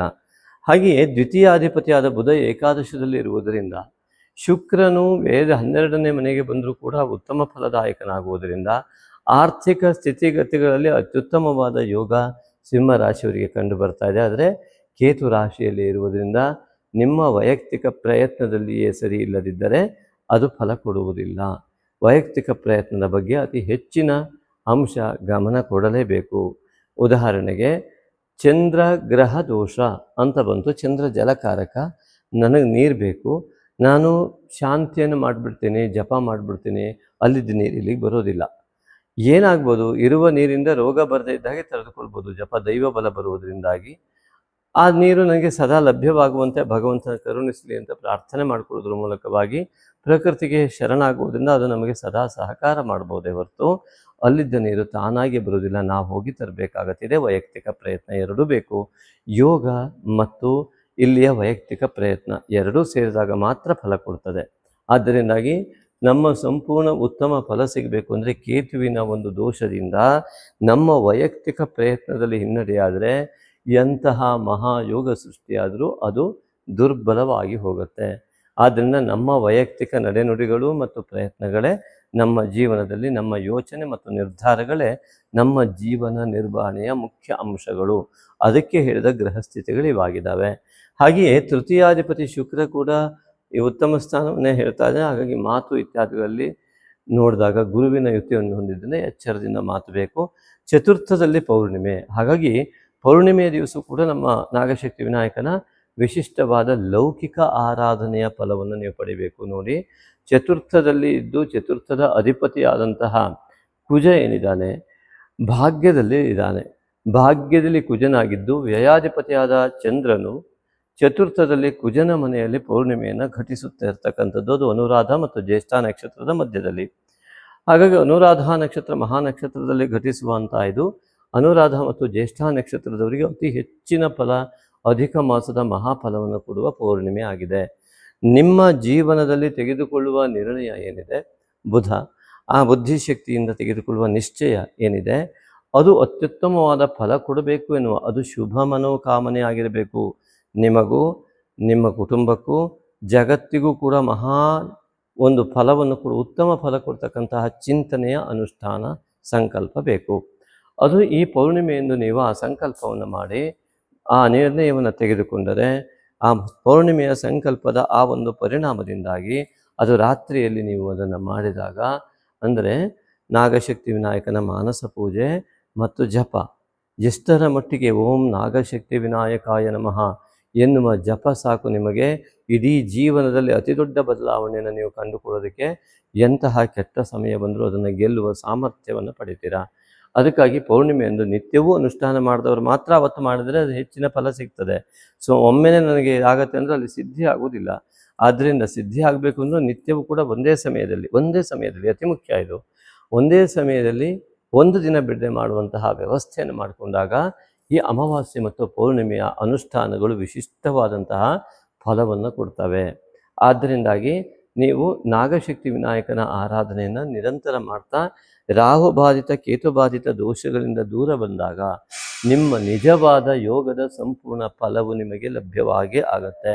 ಹಾಗೆ ಇನ್ನೂ ಅಧಿಕ ಯೋಗವನ್ನು ಈ ಜನ್ಮದಲ್ಲಿ ಸೃಷ್ಟಿ ಮಾಡಿಕೊಳ್ಳಿಕ್ಕೂ ನಿಮಗೆ ಅವಕಾಶ ಲಭ್ಯ ಆಗುತ್ತೆ. ಇನ್ನು ಸಿಂಹ ರಾಶಿಯಿಂದ ಪಂಚಮಾಧಿಪತಿಯಾದ ಗುರುವು ಇಲ್ಲಿ ವ್ಯಯದಲ್ಲಿ ಬರುವುದರಿಂದಾಗಿ ನಿಮ್ಮ ಜ್ಞಾನ ಮತ್ತು ಸಂಸ್ಕಾರಗಳು ಕೆಲಸ ಮಾಡದ ಸ್ಥಿತಿಗೆ ಹೋಗಿ ತಲುಪಬಹುದು. ಅದಕ್ಕೆ ತಾಯಿ ತಂದೆಯ ನಮಸ್ಕಾರ, ಅವರ ಮಾರ್ಗದರ್ಶನ, ಗುರು ಹಿರಿಯರ ಮಾರ್ಗದರ್ಶನ, ಗುರುವಿನ ಆರಾಧನೆ, ಗುರು ಜಪ ಇತ್ಯಾದಿಗಳು ನಿಮಗೆ ಉತ್ತಮ ಫಲ ಕೊಡುತ್ತೆ. ಈ ವಿಡಿಯೋದ ಕೊನೆಯಲ್ಲಿ ಅನೇಕ ವಿಚಾರವನ್ನು ಕೊಟ್ಟಿದ್ದೇವೆ. ಇಲ್ಲಿ ಸಾಲಬಾಧೆಗಳು ಕೂಡ ಕಂಡು ಬರ್ಬೋದು ವ್ಯಯದಲ್ಲಿ ಬುಧ ಬರುವ ಹೊತ್ತಿಗೆ. ಹಾಗಾಗಿ ಆ ದತ್ತಾತ್ರೇಯನ ಒಂದು ಋಣ ವಿಮೋಚನ ಸ್ತೋತ್ರ ಕೂಡ ಇದೆ. ಅದರ ಲಾಭವನ್ನು ದಯವಿಟ್ಟು ಪಡೆದುಕೊಳ್ಳಿ. ಅದರ ಮೂಲಕವಾಗಿ ನಿಮ್ಮ ಜೀವನ, ನಿಮ್ಮ ಕುಟುಂಬ ಬೆಳಗಲಿ. ಅದರಿಂದಾಗಿ ಇಲ್ಲಿ ಪಂಚಮಾಧಿಪತಿಯು ವ್ಯಯಸ್ಥಾನದಲ್ಲಿದ್ದು ಎಷ್ಟೇ ಜ್ಞಾನ ಇದ್ದರೂ ಅದರ ಸದುಪಯೋಗ ಆಗದ ಸ್ಥಿತಿ ಬಂದರೆ, ನಿಮ್ಮ ಜ್ಞಾನಕ್ಕೆ ಬೆಲೆಯನ್ನೇ ಕೊಡದೇ ಇರುವಂತಹ ಸ್ಥಿತಿಗತಿಗಳು ನೀವು ಕಾರ್ಯಕ್ಷೇತ್ರದಲ್ಲಿ ಉಂಟಾದರೆ, ಆಗ ನಿಮಗೆ ಬೆಲೆ ಇಲ್ಲದಂತಹ ಸ್ಥಿತಿಗತಿಗಳು ಬರುವುದರಿಂದ ನಿಮಗೆ ಅತ್ಯುತ್ತಮವಾದ ಜ್ಞಾನ ಇದ್ದರೂ ಅದನ್ನು ನಿಮ್ಮ ಜೀವನಕ್ಕೆ ಬಳಸಿಕೊಳ್ಳಲಾಗದ ಸ್ಥಿತಿಯೇ ದೈವ ಬಲ ಇಲ್ಲದೇ ಇರುವಂಥದ್ದು. ಆದ್ದರಿಂದ ನಿಮ್ಮ ಸಂಸ್ಕಾರ ಮತ್ತು ನಿಮ್ಮ ಜೀವನ ಅದು ನಿಮಗೆ ಸಂಪೂರ್ಣವಾಗಿ ಫಲದಾಯಕವಾಗಬೇಕು ಅಂತಂದರೆ ಗುರು ಆರಾಧನೆ ಅತಿ ಮುಖ್ಯ. ಹಾಗೆ ನಿಮ್ಮ ಜಾತಕದ ಮೇಲೆ ಆಧರಿಸಿ ಕೂಡ ಈ ಗುರುವಿನ ಫಲದಲ್ಲಿ ವ್ಯತ್ಯಾಸ ಉಂಟಾಗುತ್ತೆ. ಇನ್ನು ಷಷ್ಠಾಧಿಪತಿ ಆದಂತಹ ಶನೈಶ್ಚರ ಅಷ್ಟಮದಲ್ಲಿದ್ದು ದೀರ್ಘಾಯುಷ್ಯಕಾರಕನಾದಂತಹ ಆಯುಷ್ಯಕಾರಕನಾದ ಶನೈಶ್ಚರ ಅಷ್ಟಮದಲ್ಲಿ ಉತ್ತಮವಾದ ಫಲವನ್ನು ಕೊಡ್ತಾ ಇದ್ದಾನೆ. ಇನ್ನು ನೇರವಾಗಿ ನೋಡಿದಾಗ ಸಪ್ತಮದಲ್ಲಿ ರಾಹುವಿನ ಸ್ಥಿತಿಗತಿಗಳು ಇದು ಸ್ವಲ್ಪ ಗೊಂದಲವನ್ನು ಉಂಟು ಮಾಡ್ತಾ ಇದೆ. ರಾಹು ಕೇತುವಿನ ಈ ಕಾಳಸರ್ಪ ಯೋಗದಲ್ಲಿ ಸಿಂಹ ರಾಶಿಯವರಿಗೆ ಏನಾದರೂ ನಿಮ್ಮ ಜಾತಕದಲ್ಲೇ ಕಾಳಸರ್ಪ ಯೋಗ ಇದ್ದರೆ, ಅಥವಾ ರಾಹು ಬಾಧಿತವಾದ ಕೇತು ಬಾಧಿತವಾದ ಜಾತಕವೇ ಆಗಿದ್ದರೆ, ಅಂದರೆ ಅತಿ ಹೆಚ್ಚಿನ ರೀತಿಯಲ್ಲಿ ಲಗ್ನಾಧಿಪತಿ ಇತ್ಯಾದಿಗಳಿಗೆ ಅಥವಾ ಯಾವುದಕ್ಕೆ ನಿಮ್ಮ ಕೇತು ಬಾಧಿತವಾದ ಜಾತಕ ಇದೆಯೋ ಆ ಒಂದು ವಿಷಯದಲ್ಲಿ ನಿಮಗೆ ಅತ್ಯಂತ ಹಿನ್ನಡೆ ಆಗುವಂತಹ ಸಾಧ್ಯತೆ ಇರ್ತದೆ ಕಾಳಸರ್ಪ ಯೋಗದ ಆ ಒಂದು ಪರಿಣಾಮದಿಂದ. ಆದ್ದರಿಂದ ಅದಕ್ಕೆ ನಾಗಶಕ್ತಿ ವಿನಾಯಕನ ಈ ಒಂದು ಮಾನಸ ಪೂಜೆ ಮತ್ತು ಆರಾಧನೆ ಈ ಒಂದು ಕಾಳಸರ್ಪ ಯೋಗದ ದೋಷವನ್ನು ಸಂಪೂರ್ಣವಾಗಿ ನಿವಾರಣೆ ಮಾಡಬಲ್ಲದು. ಆದರೆ ವೈವಾಹಿಕ ಜೀವನದ ಒಂದು ಮೆಟ್ಟಿಲಿನಲ್ಲಿದ್ದರೆ ಕಾಳಸರ್ಪ ಯೋಗ ಇದ್ದರೆ ಅದಕ್ಕೆ ಸರಿಯಾದ ರೀತಿಯಾದ ಶಾಂತಿಯನ್ನು ಕ್ರಮಬದ್ಧವಾಗಿ ಮಾಡಿಕೊಳ್ಳುವುದು ಉತ್ತಮ. ಆದರೆ ಇದು ಅಧ್ಯಾತ್ಮಕಾರಕನಾಗಿ ರವಿಯ ಮನೆಯಲ್ಲಿದ್ದು, ರವಿಯು ಕೂಡ ಏಕಾದಶದಲ್ಲಿ ಚಂದ್ರನ ಹೋಯ್ತೆಯನ್ನು ಹೊಂದಿ ಅಮಾವಾಸ್ಯೆ ಘಟಿಸುವುದರಿಂದ ಅನೇಕರಿಗೆ ಅತ್ಯಂತ ಅಧ್ಯಾತ್ಮ ಯೋಗದ ಮಹಾಯೋಗ ಇದರಿಂದಲೇ ಲಭ್ಯವಾಗುತ್ತೆ.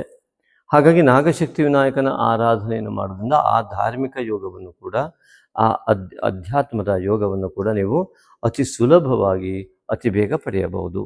ಆ ಪರಮಾನಂದದ ಚಿಂತನೆಯನ್ನು ಮಾಡುವ ಸುಯೋಗ ಆತ್ಮಸಾಕ್ಷಾತ್ಕಾರದ ಕಡೆಗೆ ಹೋಗುವ ಮಹಾಯೋಗಗಳು ನಿಮಗೆ ಲಭ್ಯವಾಗಬಲ್ಲದು. ಆದರೆ ಅದಕ್ಕೆ ಸರಿಯಾದ ಗುರುವಿನ ಕೊರತೆ ಉಂಟಾಗಬಹುದು. ಆದರೂ ನಿಮ್ಮ ಪ್ರಯತ್ನ ನಿರಂತರವಾದಾಗ ಅದು ಫಲದಾಯಕವಾಗುತ್ತೆ. ಇನ್ನು ಅಷ್ಟಮದಲ್ಲಿ ಶನೈಶ್ವರ ಅಷ್ಟಮಾಧಿಪತಿ ವ್ಯಯ ಆಗಿರುವುದು ಒಳ್ಳೆಯದಿದೆ. ಹಾಗಾಗಿ ಅಷ್ಟಮ ಮತ್ತು ಅಷ್ಟಮದ ಸ್ಥಾನದ ಅಧಿಪತಿ ಇವೆರಡೂ ಉತ್ತಮವಾಗಿರುವುದರಿಂದ ಅತ್ಯಂತ ದೊಡ್ಡ ಬೇರೆ ರೀತಿಯ ಸಮಸ್ಯೆಗಳು ಉಂಟಾಗುವುದಿಲ್ಲ. ಇನ್ನು ಈ ಒಂದು ಕುಜ ಭಾಗ್ಯದಲ್ಲಿದ್ದು ಭಾಗ್ಯಾಧಿಪತಿಯಾಗಿದ್ದರಿಂದ ಯಾರಿಗೆ ದೇವಿಯೇ ಕುಲದೇವರಾಗಿರ್ತಾರೋ ಅವರಿಗೆ ಅತ್ಯುತ್ತಮವಾದ ಕುಲದೇವತಾ ಆರಾಧನೆಯ ಫಲ ಸಿಗತ್ತೆ. ಆ ರೀತಿಯಾಗಿ ರಕ್ತ ಸಂಬಂಧದ ಮೂಲಕ ಬಂದಂತಹ ಪಿತೃವರ್ಗದ ಆಶೀರ್ವಾದಗಳು ಅತಿ ಸುಲಭವಾಗಿ ಲಭ್ಯವಾಗುವ ಮಹಾಯೋಗ ಕೂಡ ಇದು ಹೌದು. ಕುಲದೇವರ ಆರಾಧನೆಯ ಮೂಲಕ, ಅದರಲ್ಲೂ ದೇವಿಯಲ್ಲಿ ಕಸಾರ ದೇವಿಯ ಅರ್ಥಾತ್ ವನದುರ್ಗಿಯ ಭಜನೆ ಹಾಕಿದ್ದೇವೆ, ದಯವಿಟ್ಟು ನಿತ್ಯ ಕೇಳಿ. ನಿಮ್ಮ ಒಂದು ಅತ್ಯಂತ ಭಾಗ್ಯೋದಯ ಉಂಟಾಗುವುದು ಈ ಕುಜಗ್ರಹದಿಂದ. ಈ ಒಂದು ಅಧಿಕ ಜ್ಯೇಷ್ಠ ಮಾಸದಲ್ಲಿ ಗುರುವು ವ್ಯಯದಲ್ಲಿ ಬಂದರೂ ಕೂಡ ನಿಮ್ಮ ಭಾಗ್ಯೋದಯ ಉಂಟಾಗುವಂಥದ್ದು ಈ ಚತುರ್ಥಾಧಿಪತಿ ಮತ್ತು ಈ ಒಂದು ಭಾಗ್ಯಾಧಿಪತಿಯಾದ ಕುಜನಿಂದ. ಆದ್ದರಿಂದ ಕುಜಗ್ರಹದ ಒಂದು ಯೋಗದಿಂದ ಭೂಮಿ, ಬಂಗಾರ ಇತ್ಯಾದಿಗಳಲ್ಲಿ ಅತ್ಯುತ್ತಮವಾದ ಲಾಭಗಳು ಉಂಟಾಗುವ ಯೋಗ ಇದೆ. ಆದರೆ ಗುರು ತತ್ವ ಜಾಗೃತಿ ಇರಬೇಕು. ಗುರು ಹಿರಿಯರ ಮಾರ್ಗದರ್ಶನವನ್ನು ಮೀರಬಾರದು. ಅವರ ಆಶೀರ್ವಾದ ಬಲ ಬೇಕು. ನಿಮ್ಮ ಒಂದೇ ವೈಯಕ್ತಿಕ ಯೋಗ ಇಂಥ ಯೋಗವನ್ನು ಕೊಡೋದಕ್ಕೆ ಬಿಡೋದಿಲ್ಲ. ಇಷ್ಟೊಂದು ಯೋಗ ಬಂದರೂ ಈ ಒಂದು ಗುರುವಿನ ವ್ಯಯತ್ವ ಅನ್ನೋದನ್ನು ಪಡೆಯೋದಕ್ಕೆ ಆಗದೇ ಇರುವ ಹಾಗೆ ಮಾಡಿಬಿಡುತ್ತೆ. ಕೊನೆಯ ಮೂಮೆಂಟಲ್ಲಿ ಒಂದು ಸೈಡ್ ಸೇಲ್ ಆಗೋದಿತ್ತು, ಬ್ರೋಕರ್ ಕೆಲಸ ಮಾಡ್ತಾಯಿದ್ರು, ಕೊನೆಯ ಮೂಮೆಂಟಲ್ಲಿ ಕೈ ತಪ್ಪಿ ಈ ರೀತಿಯಾದ ಮಾತನಾಡ್ತಾರೆ ನೋಡಿ, ಅದು ಇಂತಹ ಸಂದರ್ಭಗಳಾಗಿರುತ್ತೆ. ಆದ್ದರಿಂದಾಗಿ ಕೊನೆಯ ಒಂದು ಕ್ಷಣದ ಆ ಲಕ್ಕಿಲ್ಲದ ಅವಸ್ಥೆ ಇದೆಯಲ್ಲ, ಅದು ಈ ಗುರು ದೋಷದಿಂದ ಉಂಟಾಗಿಬಿಡುತ್ತೆ. ಅದಕ್ಕಾಗಿ ಗುರು ತತ್ವವನ್ನು ಜಾಗೃತ ಮಾಡಿಕೊಳ್ಳಿ. ಗುರು ಬಲಕ್ಕಾಗಿ ಏನು ಮಾಡಬೇಕು ಎಂಬುದಾಗಿ ನಾವು ವಿಡಿಯೋದಲ್ಲಿ ಪ್ಲೇ ಲಿಸ್ಟಿಗೆ ಹೋದರೆ ನಿಮ್ಗೆ ಖಂಡಿತ ಸಿಗುತ್ತೆ ಉಪಯುಕ್ತ ಮಾಹಿತಿ ಇತ್ಯಾದಿಗಳಲ್ಲಿ. ಅದೇ ರೀತಿಯಾಗಿ ಇಲ್ಲಿ ಕುಜನ ಸ್ಥಾನ ಆದಮೇಲೆ ಇಲ್ಲಿ ಶುಕ್ರನ ಮನೆ ವೃಷಭ ರಾಶಿ, ಇಲ್ಲಿ ದಶಮ, ಅವನು ಏಕಾದಶಕ್ಕೂ ಮತ್ತು ವ್ಯಯಕ್ಕೂ ಬರೋದ್ರಿಂದ ಅತಿ ಹೆಚ್ಚಿನ ಜನರಿಗೆ ಉದ್ಯೋಗದಲ್ಲಿ ಉನ್ನತಿ ಅದು ಸಿಗುವಂಥ ಎಲ್ಲ ಯೋಗ ಇದೆ. ಅದು ಇಲ್ಲ ಅಂತಂದರೆ ದಯವಿಟ್ಟು ದುರ್ಗಿ ಆರಾಧನೆ ಮಾಡಿ, ಲಕ್ಷ್ಮೀನಾರಾಯಣ ಧ್ಯಾನ ಇತ್ಯಾದಿಗಳನ್ನು ಮಾಡಿ, ಅಷ್ಟೋತ್ತರವನ್ನು ಮಾಡಿ, ಅವೆಲ್ಲವೂ ಕೂಡ ನಮ್ಮ ಪ್ಲೇ ಲಿಸ್ಟ್ನಲ್ಲಿ ಹೋದರೆ ನಿಮಗೆ ಖಂಡಿತ ಲಭ್ಯ ಆಗುತ್ತೆ. ಅತಿ ಸುಲಭವಾಗಿ ನೀವು ಅದನ್ನು ಆರಾಧನೆ ಮಾಡಿಕೊಂಡು ಬರ್ಬೋದು. ಆದ್ದರಿಂದಾಗಿ ಈ ಗುರು ವ್ಯಯದಲ್ಲಿದ್ದರೂ ಕೂಡ ಅದರ ಉಚ್ಚ ಸ್ಥಾನದ ಫಲ ನಿಮಗೆ ಅತ್ಯುತ್ತಮ ರೀತಿಯಲ್ಲಿ, ಆ ಗುರುವು ಜ್ಞಾನಕಾರಕನಾಗಿ ವ್ಯಯದಲ್ಲಿದ್ದರೂ ಕೂಡ ಜ್ಞಾನವು ಉಚ್ಚ ಸ್ಥಾನವನ್ನು ಪಡೆಯುವುದರಿಂದಾಗಿ ನಿಮ್ಮ ಜ್ಞಾನವನ್ನು ಅತಿ ಹೆಚ್ಚು ಮಾಡಿಕೊಳ್ಳುವ ಮಹಾಯೋಗ. ಅದರಿಂದ ನಿಮ್ಮ ಜೀವನ ನಿರ್ವಹಣೆ, ಜೀವನ ಸಾಧನೆ, ಸಾರ್ಥಕತೆ ಎಲ್ಲವೂ ಲಭ್ಯವಾಗುವಂಥ ಮಹಾಯೋಗ ಇದೆ ಮಿತ್ರರೇ. ಸಿಂಹ ರಾಶಿಯವರೆಲ್ಲರೂ ಕೂಡ ಅತ್ಯಂತ ಆರೋಗ್ಯಯುತರಾಗಿರಿ ಮತ್ತು ಆರೋಗ್ಯದ ಕಡೆ, ಆಹಾರದ ಕಡೆ ಹೆಚ್ಚಿನ ಗಮನ ಕೊಡಿ. ಮತ್ತು ನಮ್ಮ ಈ ವಿಡಿಯೋವನ್ನು ಅನೇಕರಿಗೆ ಶೇರ್ ಮಾಡುವ ಮೂಲಕವಾಗಿ ಒಂದು ಪುಣ್ಯ ಸಂಪಾದನೆಯನ್ನು ಮಾಡಿ, ಅನೇಕರಲ್ಲಿ 1000ರಲ್ಲಿ ಒಬ್ಬರಿಗಾದರೂ ಇದರ ಉಪಯೋಗ ಆದರೆ ಖಂಡಿತವಾಗಿಯೂ ನೀವು ಶೇರ್ ಮಾಡಿದ್ದು ಆ ಪುಣ್ಯ ಫಲ ನಿಮಗೆ ಲಭ್ಯ ಆಗುತ್ತೆ. Like and share and comment ಮಾಡಿ. ಮುಂದೆ ಇದರ ಮುಂದಿನದು ಇನ್ನೂ ಹೆಚ್ಚಿನ ಲಾಭವನ್ನು ಕೊಡ್ತಕ್ಕಂತಹ ಆ ಒಂದು ವಿಡಿಯೋ ಇದರ ಮುಂದಿದೆ, ಖಂಡಿತವಾಗಿಯೂ ಗಮನಿಸಿ. ಯಾವುದೇ ಕಾರಣಕ್ಕೂ ಕೂಡ ಸ್ಕಿಪ್ ಮಾಡಬೇಡಿ, ಸರಿಯಾಗಿ ನೋಡ್ಕೊಳ್ತಾ ಹೋಗಿ, ಎಲ್ಲರಿಗೂ ಶೇರ್ ಮಾಡಿ. ಈಗ ವೈಶಾಖ ಮಾಸದ ಲಕ್ಕಿ ಕಾಮೆಂಟ್ ಸಮಯ ಬಂದಾಯಿತು ಮಿತ್ರರೇ. ಈ ಬಾರಿ ಇಬ್ಬರು ಲಕ್ಕಿ ಕಾಮೆಂಟಿಗೆ ಸೆಲೆಕ್ಟ್ ಆಗಿರೋದು ವಿಶೇಷ. ರಾಘವೇಂದ್ರ ಎನ್ ಮತ್ತು ಸುರೇಶ್ ರಾಮಸ್ವಾಮಿ ಅವರು 2ನೇ ಬಾರಿ ಆಯ್ಕೆ ಆಗಿರುವುದು ಕೂಡ ಅತ್ಯಂತ ವಿಶೇಷ. ಹಾಗೂ ಇವರಿಬ್ಬರಿಗೂ ಕೂಡ ನಮ್ಮ ಆತ್ಮೀಯ ವಂದನೆಗಳು. ಮೊದಲನೇದಾಗಿ ರಾಘವೇಂದ್ರ ಎನ್ ಅವರು, why it is called Nagashakti Vinayaka, which naga is involved out of 8 nagas ಎನ್ನುವಂತಹ ಪ್ರಶ್ನೆಯನ್ನು ಕೇಳಿದ್ದಾರೆ. ನಾಗಶಕ್ತಿ ವಿನಾಯಕ ಎಂಬುದಾಗಿ ಯಾಕೆ ಹೇಳ್ತಾರೆ ಮತ್ತು ಇದಕ್ಕೆ 8 ನಾಗನಲ್ಲಿ ಇಲ್ಲಿರುವಂತಹ ನಾಗ ಯಾವುದು? ಪುರಾಣದ ಆಧಾರದ ಮೇಲೆ ತಕ್ಷಕ ನಾಗ, ಇಲ್ಲಿ ತಕ್ಷಕ ನಾಗನ ಪ್ರತಿಬಿಂಬ. ಇನ್ನು ನಾಗಶಕ್ತಿ ವಿನಾಯಕ ಎನ್ನುವುದಕ್ಕೆ ನಮ್ಮ ಮುಂದಿನ ಲೈವ್ ಪ್ರೋಗ್ರಾಮ್ಗಳಲ್ಲಿರ್ಬೋದು ಅಥವಾ ನಮ್ಮ ನಾಗಶಕ್ತಿ ವಿನಾಯಕ ಪ್ಲೇ ಲಿಸ್ಟ್ನಲ್ಲಿರುವಂತಹ ಯಾವ ವಿಡಿಯೋಸ್ಗಳಿರ್ಬೋದು ಅಲ್ಲಿ ಇನ್ನೂ ಹೆಚ್ಚಿನ ಮಾಹಿತಿ ಲಭ್ಯ ಆಗುತ್ತೆ. ಒಂದೆರಡು ಮಾತಿನಲ್ಲಿ ಹೇಳಬೇಕಿದ್ರೆ, ನಮೋ ಅಸ್ತು ಸರ್ಪೇಭ್ಯೋ ಏಕೆ ಚ ಪೃಥಿವಿ ಮನು ಏ ಅಂತರಿಕ್ಷ ಏ ದಿವಿತೇಭ್ಯ ಸರ್ಪೇಭ್ಯೋ ನಮಃ. ಅಂತರಿಕ್ಷದಿಂದ ಸ್ವರ್ಗಲೋಕದವರಿಗೆ ಇರ್ತಕ್ಕಂತಹ ಈ ನಾಗನಿಗೆ ನಮಸ್ಕಾರ ಇತ್ಯಾದಿಗಳು ಸಂಕರ್ಷಣ ಶಕ್ತಿಯ ಆಧಾರದ ಮೇಲೆ ಯಾವ ಭೂಮಿ ನಿಂತಿದೆ, ಆದಿಶೇಷನ ತಲೆಯ ಮೇಲೆ ಸಂಕರ್ಷಣ ಆಕರ್ಷಣ, ಅದೇ ಗುರುತ್ವಾಕರ್ಷಣ, ಗ್ರಾವಿಟಿ ಪವರ್ ಅಂತ ವೈಜ್ಞಾನಿಕವಾದ ಆಧಾರ ಕಂಡುಬರ್ತದೆ. ಗ್ರಾವಿಟಿ ಪವರ್ ಅಥವಾ ಆಕರ್ಷಣ ಅದೊಂದು ಶಕ್ತಿ ಕೂಡ ಹೌದು. ಅದೇ ರೀತಿಯಾಗಿ ವಿನಾಯಕ, ನಾಗಶಕ್ತಿ ವಿನಾಯಕ ಅಂತ ಸೇರಿರೋದ್ರಿಂದ ನಾಗ ಯಜ್ಞೋಪವೀತ ಗಣಪತಿ, ಪುರಾಣ ಆಧಾರದ ಮೇಲೆ ನಾಗ ಯಜ್ಞೋಪವೀತನೇ ನಮಃ. ಆ ಒಂದು ಯಜ್ಞೋಪವೀತ ಅದರ ಕಥೆಯನ್ನು ಈ ಹಿಂದೆ ಕೂಡ ಹೇಳಿದ್ವಿ, ದಯವಿಟ್ಟು ಆಲಿಸ್ಬೋದು. ಅನೇಕ ಬಾರಿ ನಾವು ಹೇಳಿದ್ದೇವೆ ಅದನ್ನು. ಹಾಗಾಗಿ ಆ ನಾಗನ ಶಕ್ತಿಯುಕ್ತವಾಗಿ, ಆ ಪವಿತ್ರ ನಾಗನ ಶಕ್ತಿಯೊಂದಿಗೆ ಸೇರಿರುವಂತಹ ವಿನಾಯಕ, ರಾಹು ಮತ್ತು ಕೇತುವಿನ ನಾಗ ದೋಷ ಪರಿಹಾರಕ್ಕೆ ರಾಹು ಮತ್ತು ಕೇತು ಏನಿದೆ ಸಂಪಾತ ಬಿಂದುಗಳು, ಏನು ವೈಜ್ಞಾನಿಕವಾಗಿ ನಾವು ನೋಡಿದಾಗ ಭೌಗೋಳಿಕವಾಗಿ ಆ ಸಂಪಾತ ಬಿಂದುಗಳ ಪ್ರಭಾವಕ್ಕೆ ಒಳಗಾಗುವ ದೋಷ ನಿವಾರಣೆಗಾಗಿ ಈ ಒಂದು ರಾಹುವಿನ ಶಕ್ತಿಯುತವಾದಂತಹ ಈ ಕೇತುವಿನ ವ್ಯವಸ್ಥೆಯನ್ನು ಸಂಪೂರ್ಣವಾಗಿ ದೋಷ ನಿವಾರಣೆಗೆ ನಾಗಶಕ್ತಿ ವಿನಾಯಕ, ಪವಿತ್ರ ನಾಗ, ನಮಗೆ ಗೊತ್ತಿದೆ ನ್ಯಾವಿಗೇಷನ್ ಅಂತ ಏನು ಕರಿತೀವಿ, ಭೂಮಿಯ ಸುತ್ತ ಇರ್ತಕ್ಕಂತಹ ಆ ಒಂದು ಯಾವ ಭೂಮಿಯ ಸುತ್ತ ಒಂದು ಈ ರೀತಿಯಾದ ಚಿತ್ರಣವನ್ನು ಮಾಡ್ತಾರೆ. ಅಯಸ್ಕಾಂತೀಯ ಕ್ಷೇತ್ರೀಯವಾದಂತಹ ಅಯಸ್ಕಾಂತೀಯ ಪ್ರಭಾವವನ್ನು, ಮ್ಯಾಗ್ನೆಟಿಕ್ ಆ ಒಂದು ವೇವ್ಸನ್ನು ಹೀಗೆ 8ರ ಆಕಾರದಲ್ಲಿ ಅದು ಬರುತ್ತೆ. ಅದನ್ನೇ ಪವಿತ್ರ ಅಂತ. ಯಾವ ಆ 8ರ ಆಕಾರದಿಂದ ಭೂಮಿಯು ವೃತ್ತವಾಗಿದ್ದರೂ ಕೂಡ ಅದು ದೀರ್ಘ ಅಂಡಾಕಾರದಲ್ಲಿ ಚಲನೆಯನ್ನು ಹೊಂದುತ್ತೆ. ಆದ್ದರಿಂದಾಗಿ ಇದಕ್ಕೆ ವೈಜ್ಞಾನಿಕವಾಗಿ ಸರಿಯಾದ ಆಧಾರ ಸಿಗದೇ ಇದ್ದರೂ ಕೂಡ ಆ ಒಂದು ಕಾಂತೀಯ ಕ್ಷೇತ್ರೀಯ ಪ್ರಭಾವದಿಂದಲೇ ಈ ರೀತಿಯಾದ ಅಂಡಾಕಾರದ ಈ ಒಂದು ಯಜ್ಞೋಪವೀತವು ಕೂಡ ಅಂಡಾಕಾರದಲ್ಲಿ ಬ್ರಹ್ಮಾಂಡವಾದಂತಹ ಆ ಬ್ರಹ್ಮಾಂಡವಾದಂಥ ವಿನಾಯಕನ ಹೊಟ್ಟೆಯ ಭಾಗವನ್ನು ಸುತ್ತುವರಿಯುತ್ತೆ. ಇದರಿಂದಾಗಿ ಆ ಒಂದಕ್ಕೊಂದು ಗ್ರಹಗಳು ಯಾವುದೇ ರೀತಿಯಾದ ಸಂಘರ್ಷಕ್ಕೆ ಒಳಗಾಗದೆ ಉತ್ತಮವಾದಂತಹ ಶಿವ ಆಕಾರವನ್ನು ಹೊಂದುತ್ತವೆ, ಅಂದರೆ ಶಿವಲಿಂಗವಾಗುತ್ತವೆ. ಆದ್ದರಿಂದ ಇಷ್ಟು ಹೇಳಿ ಮುಂದೆ ವಿಶೇಷವಾದ ಮುಂದಿನ ವಿಡಿಯೋಗಳಲ್ಲಿ ನೋಡಬೇಕಾಗಿ ತಮ್ಮಲ್ಲಿ ವಿನಂತಿ ಮಾಡ್ಕೊಳ್ತೇನೆ. ಅದೇ ರೀತಿಯಾಗಿ ಇವರು ರಾಮಸ್ವಾಮಿ ಅವರು ಕೇಳಿದ್ದಾರೆ, ಸುರೇಶ್ ರಾಮಸ್ವಾಮಿ ಅವರು ಒಂದು ಪ್ರಶ್ನೆ ಕೇಳಿದ್ದಾರೆ, ಧಾರ್ಮಿಕತೆಗೂ ನೈಜ ಜೀವನ ವಿಶ್ಲೇಷಣೆಗೂ ಏನು ಸಂಬಂಧ ಅಂತ. ಮಿತ್ರರೇ, ಈ ಧಾರ್ಮಿಕತೆ ನೈಜ ಜೀವನ ವಿಶ್ಲೇಷಣೆ, ಧರ್ಮವಿಲ್ಲದ ಜೀವನವೇ ಇಲ್ಲ, ಸತ್ಯ ಹೈವ ಪರಮೋ ಧರ್ಮ ಅಂತ ವ್ಯಾಸ ಮಹರ್ಷಿ ಹೇಳ್ತಾನೆ. ಧರ್ಮೋ ರಕ್ಷತಿ ರಕ್ಷಿತ, ಸತ್ಯೋ ರಕ್ಷತಿ ರಕ್ಷಿತ. ಹಾಗಾಗಿ ಸತ್ಯದ ಆಚರಣೆಯ ಧರ್ಮಾಚರಣೆ, ಸತ್ಯ ವಾಕ್ಯಾಯ ನಮಃ, ಸತ್ಯ ಶ್ರೋತ್ರೇ ನಮಃ, ಸತ್ಯ ಚಕ್ಷುಷೇ ನಮಃ ಎಂಬುದಾಗಿ ಸತ್ಯನಾರಾಯಣ ಕಥೆಯಲ್ಲಿ ಬರುವ ಅಷ್ಟೋತ್ತರ. ಹಾಗಾಗಿ ಆ ಅಷ್ಟೋತ್ತರದಲ್ಲಿ ಬರ್ತಕ್ಕಂಥ ಇದರಿಂದ ನಾವಾಡುವ ಸತ್ಯವೇ ನಿಜವಾದ ಧರ್ಮ ಎಂಬುದಾಗಿ ಹೇಳುವುದರಿಂದಾಗಿ ಸತ್ಯದ ಪರಿಪಾಲನೆಯೇ ಧರ್ಮ ಆಗಿರೋದ್ರಿಂದ ನಮ್ಮ ಜೀವನವು ಕೂಡ ಸತ್ಯದ ಆಧಾರದ ಮೇಲೆ ಇದ್ದಾಗ, ಧರ್ಮಯುಕ್ತವಾದ ಜೀವನವಾದಾಗ ಉತ್ತಮ ಸಮಾಜ ಮತ್ತು ಸಮಸ್ತ ಜೀವನವು ಕೂಡ ಉತ್ತಮತೆಯರಿಗೆ ಹೋಗುತ್ತೆ. ಇದು ಒಂದು ರೀತಿಯ ಉತ್ತರವಾದ. ಇದಕ್ಕೆ ಅನೇಕ ರೀತಿಯ ಉತ್ತರಗಳು ಖಂಡಿತವಾಗಿಯೂ ಇದೆ. ಧಾರ್ಮಿಕತೆಯ ಚಿಂತನೆಯನ್ನು ನಾವು ಗಮನಿಸಿದಾಗ ಅಲೌಕಿಕ ಚಿಂತನೆ ಎಂಬುದಾಗಿ ಇನ್ನೊಂದು ರೀತಿಯಲ್ಲಿ ನಾವು ಗಣಿಸಿದಾಗ, ಲೌಕಿಕ ಮತ್ತು ಅಲೌಕಿಕ ಚಿಂತನೆಯ ವಿಷಯದಲ್ಲಿ ಅನೇಕ ಬದಲಾವಣೆ ಇದೆ. ಸಣ್ಣದಾಗಿ ಮಾತ್ರ ವಿವರಣೆಯನ್ನು ಕೊಡ್ತೇನೆ, ಸಮಯ ಆಗೋಗುತ್ತೆ. ಅದರಿಂದಾಗಿ ನನಗೆ ಬಯಸಿಕೊಳ್ಳುವಂತಹ ಯೋಗ ನನಗಿದ್ದರೆ ಬೈಯುವವನೊಬ್ಬನು ಇದ್ದೇ ಇರ್ತಾನೆ. ಅದೇ ಪೂರ್ವಜನ್ಮದ ಕರ್ಮದ ಪ್ರಕಾರ ಅವನು ಬಂದು ನನಗೆ ಎದುರಿಗೆ ಬೈತಾನೆ.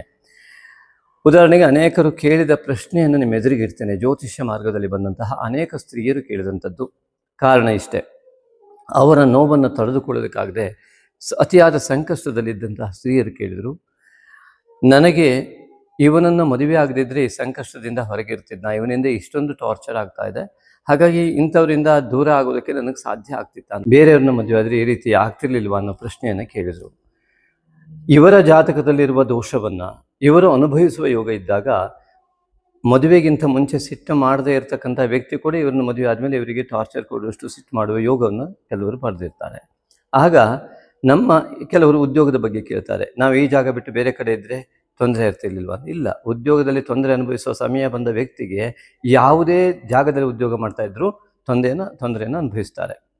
ಹಾಗೆ ಇಲ್ಲೂ ಕೂಡ ಅಲೌಕಿಕ ಚಿಂತನೆಯನ್ನು ಗಮನಿಸಿದಾಗ ಈ ರೀತಿಯಾದ ಚಿಂತನೆ ಆಗುತ್ತೆ. ಆದರೆ ಲೌಕಿಕ ಚಿಂತನೆಯಲ್ಲಿ ಆ ಜಾಗದಲ್ಲಿ ಮ್ಯಾನೇಜರ್ ತೊಂದರೆ ಕೊಡ್ತಾನೆ, ಅವರು ತೊಂದರೆ ಕೊಡ್ತಾರೆ, ಇಲ್ಲಿ ಗಂಡ ತೊಂದರೆ ಕೊಡ್ತಾನೆ ಅನ್ನೋದಾಗಿ ಲೌಕಿಕವಾಗಿ ಚಿಂತನೆ ಮಾಡ್ತೇವೆ. ಯಾವಾಗ ನಮ್ಮ ಯೋಗ ಹೀಗಿದೆ, ನಾವು ಇದನ್ನು ಅನುಸರಿಸಿಕೊಂಡು ಹೋಗಬೇಕು ಅಂತ ಯೋಚನೆ ಬರ್ತದೆ, ಅದು ಧಾರ್ಮಿಕ ಚಿಂತನೆ ಅಥವಾ ಅಲೌಕಿಕ ಚಿಂತನೆ. ಅಲ್ಲಿ ಜೀವನ ಇವತ್ತು ನಮ್ಮ ಕೈಯಲ್ಲಿ ಸಿಗೋದು ಮುಂದಿನ ದಿವಸ ಖಂಡಿತವಾಗಿ ಸಿಕ್ಕಿ ಉತ್ತಮ ಜೀವನ ನಡೆಯುತ್ತೆ. ಎಲ್ಲಿ ಆಗೋದಿಲ್ಲೋ ಅಲ್ಲಿ ಡೈವರ್ಸ್ ಆಗುತ್ತೆ. ಹಾಗೆಯೇ ಉದ್ಯೋಗದ ಬದಲಾವಣೆಗಳು ಕೂಡ ಉಂಟಾಗುತ್ತೆ. ನಾವು ಬಿಟ್ಟ ಮರುದಿವಸ ಆ ಉದ್ಯೋಗದಲ್ಲಿ ತೊಂದರೆ ಕೊಡೋ ವ್ಯಕ್ತಿಯು ಕೂಡ ಬೇರೆ ಕಡೆ ಹೋಗ್ಬಿಟ್ಟಿರ್ತಾನೆ, ಅಯ್ಯೋ ಅವನಿಲ್ಲದೆ ಇದ್ರೆ ನಾವು ಉದ್ಯೋಗದಲ್ಲಿ ಒಳ್ಳೆ ಉದ್ಯೋಗ ಕಳ್ಕೊಂಡಲ್ಲ ಅಂತ ಹೇಳಿದವರು ಇದ್ದಾರೆ. ಹಾಗಾಗಿ ನಮ್ಮ ಯೋಗ ಸರಿ ಇಲ್ಲದೆ ಇದ್ದಾಗ ಅನ್ನುವಂಥ ಚಿಂತನೆ ಇದೆಯಲ್ಲ, ಇದು ಧಾರ್ಮಿಕ ಚಿಂತನೆ, ಅಂದರೆ ಅಲೌಕಿಕ ಚಿಂತನೆ. ಲೌಕಿಕವಾಗಿ ನೋಡಿದಾಗ ಅವರದ್ದೇ ತಪ್ಪು, ಅಲೌಕಿಕವಾಗಿ ನೋಡಿದಾಗ ನಮ್ಮದು ತಪ್ಪು. ಯಾಕೆಂದರೆ ನಮ್ಮ ಪೂರ್ವಜನ್ಮದ ಕರ್ಮವನ್ನು ನಾವು ಅನುಭವಿಸ್ತಾ ಇರ್ತೇವೆ ಅಂತ. ಹೀಗೆ ಅನೇಕ ವಿವರಣೆಗಳಿದೆ, ಸ್ವಲ್ಪ ಮಾತ್ರ ಹೇಳಿದ್ದೇವೆ. ದಯವಿಟ್ಟು ಈ ವಿಡಿಯೋದ ನಂತರ ಬರ್ತಕ್ಕಂತಹ ಭಜನ್ಸ್ ಇತ್ಯಾದಿಗಳನ್ನು ಖಂಡಿತವಾಗಿ ಕೇಳುವ ಮೂಲಕವಾಗಿ ನಿಮ್ಮ ಜೀವನ ಪಾವನವಾಗಲಿ, ಹಾಗೂ ಇದನ್ನು ಶೇರ್ ಮಾಡುವ ಮೂಲಕವಾಗಿ ನಿಮ್ಮೆಲ್ಲರಿಗೂ ಕೂಡ ಅತ್ಯುತ್ತಮವಾದಂತಹ ನಾಗಶಕ್ತಿ ವಿನಾಯಕನ ಸಂಪೂರ್ಣ ಅನುಗ್ರಹ ಉಂಟಾಗಲಿ.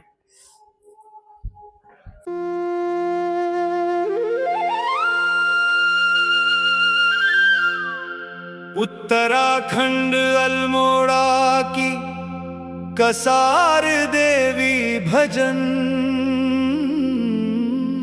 ये भजन देवी की प्रेरणा से श्री शिवानंद भट्ट क्यादगी इनके द्वारा किया गया है, जो कर्नाटका से। एवं संगीत निर्देशक श्री अनन्या भार्गव बेदूरू, कर्नाटका से। भक्ति से आगे बढ़ते हुए देवी की कृपा की पात्र बने।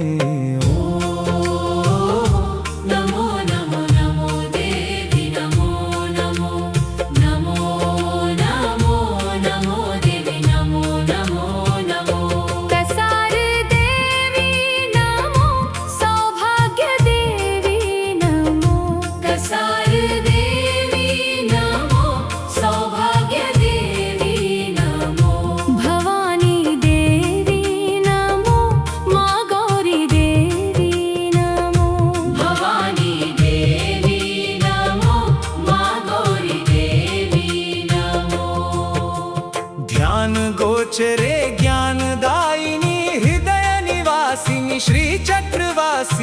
नमो नमो ध्यान गोचरे ज्ञानदायिनी हृदय निवासिनी श्री चक्रवासिनी नमो नमो नमो नमो देवी नमो नमो नमो नमो नमो नमो देवी नमो नमो नमो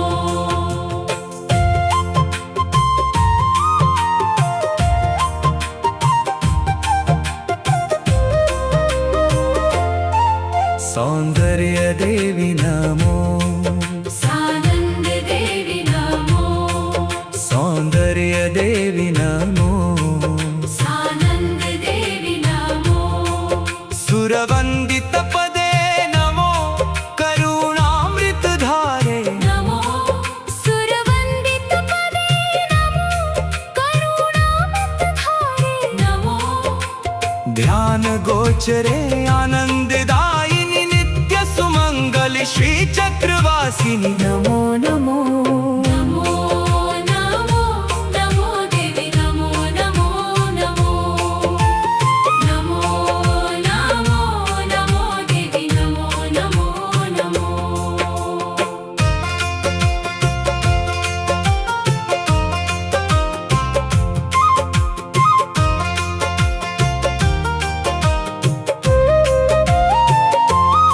असुरमर्दिनि देवी नमो शिष्टहितैषिणि देवी नमो असुरमर्दिनि देवी नमो शिष्टहितैषिणि देवी नमो कष्ट विभेदिनी देवी नमो सृष्टि विनोदिनी देवी नमो कष्टविभेदिनि देवी नमो सृष्टिविनोदिनि देवी नमो ध्यान गोचरे शांतिदायिनी शत्रु विनाशिनी श्री चक्रवासिनी नमो नमो नमो नमो नमो देवी नमो नमो नमो नमो नमो नमो देवी नमो नमो नमो शिव परिनिष्ठ देवी नमो मुनिजन वंदित देवी नमो शिव परिनिष्ठ देवी नमो मुनिजन वंदित देवी नमो शिखर निवासिनी देवी नमो हिमगिरि पुष्टि देवी नमो शिखर निवासिनि देवी नमो हिमगिरि पुष्टि देवी नमो ध्यान गोचरे हृदय निवासिनी नित्य सुमंगलि शत्रु विनाशिनि श्री चक्रवासिनि नमो नमो ध्यान गोचरे हृदय निवासिनी नित्य सुमंगलि शत्रु विनाशिनि श्री चक्रवासिनि नमो नमो ध्यान गोचरे हृदय निवासिनी नित्य सुमंगलि शत्रु विनाशिनी श्री चक्रवासिनि नमो नमो नमो नमो नमो देवी नमो नमो नमो नमो नमो नमो देवी नमो नमो नमो कसार देवी नमो सौभाग्य देवी नमो कसार देवी नमो सौभाग्य देवी नमो भवानी देवी नमो माँ गौरी देवी नमो भवानी देवी नमो माँ गौरी देवी नमो ध्यान गोचरे ज्ञानदायिनी हृदय निवासिनी श्री चक्रवासिनी नमो नमो ध्यान गोचरे ज्ञानदायिनी हृदय निवासिनी श्री चक्रवासिनी नमो नमो नमो नमो नमो देवी नमो नमो नमो नमो नमो नमो देवी नमो नमो नमो कसार देवी नमो सौभाग्य देवी नमो कसार देवी नमो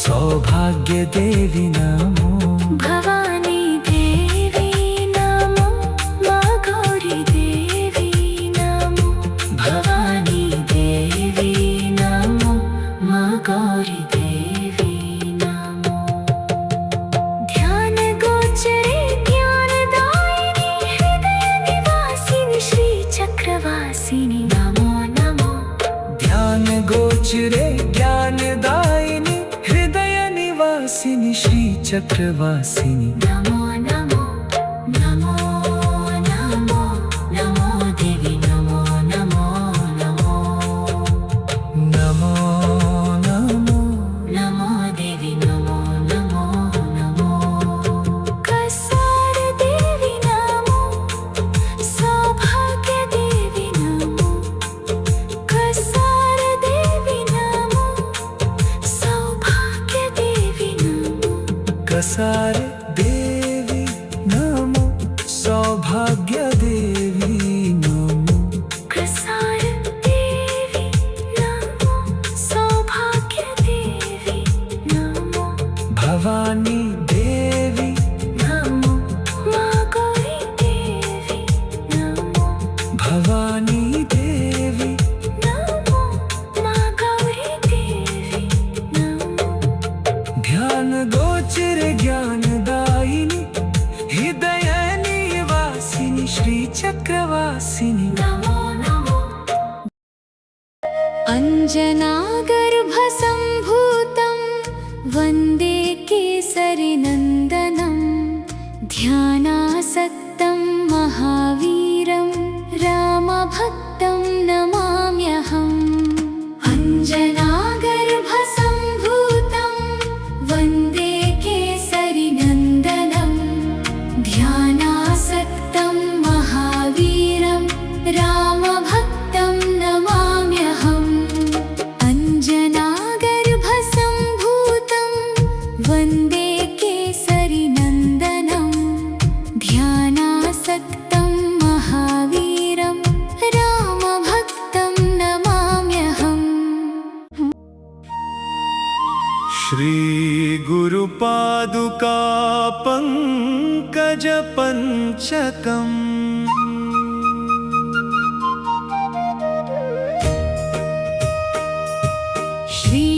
श्रीचरणसरोरुहे श्रीचरण सरोरुहे गुरुचरणौ शरणं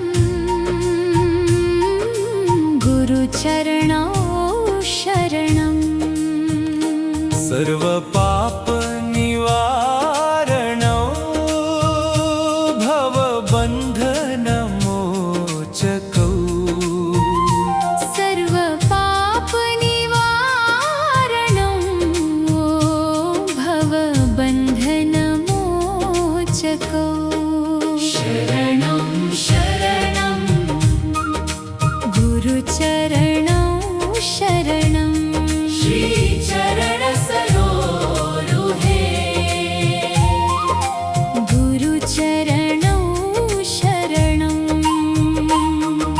शान्तौ प्रशान्तौ सुशान्तौ कलिमल निवारणौ शान्तौ प्रशान्तौ सुशान्तौ कलिमलनिवारणौ दिव्यौ सुवेद्यौ दिव्यौ सुवेद्यौ वेद वेदान्त सारौ वेद वेदान्त सारौ श्रीचरणौ शरणं शरणं गुरुचरणौ शरणं श्रीचरणसरोरुहे गुरुचरणौ शरणम्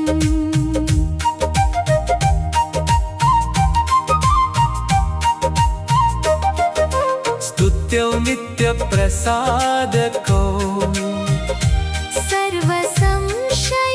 सर्वसंशयवारकौ स्तुत्यौ नित्य प्रसादकौ सर्वसंशयवारकौ नित्यौ स्तुति प्रसीदकौ नित्यौ स्तुतिप्रसीदकौ सर्वमङ्गलकारकौ सर्वमङ्गलकारकौ श्रीचरणौ शरणं शरणं गुरुचरणौ शरणं श्रीचरणसरोरुहे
शान्त समस्तसृष्टिरक्षकौ श्रीचरणौ शरणं शरणं गुरुचरणौ शरणं श्रीचरणसरोरुहे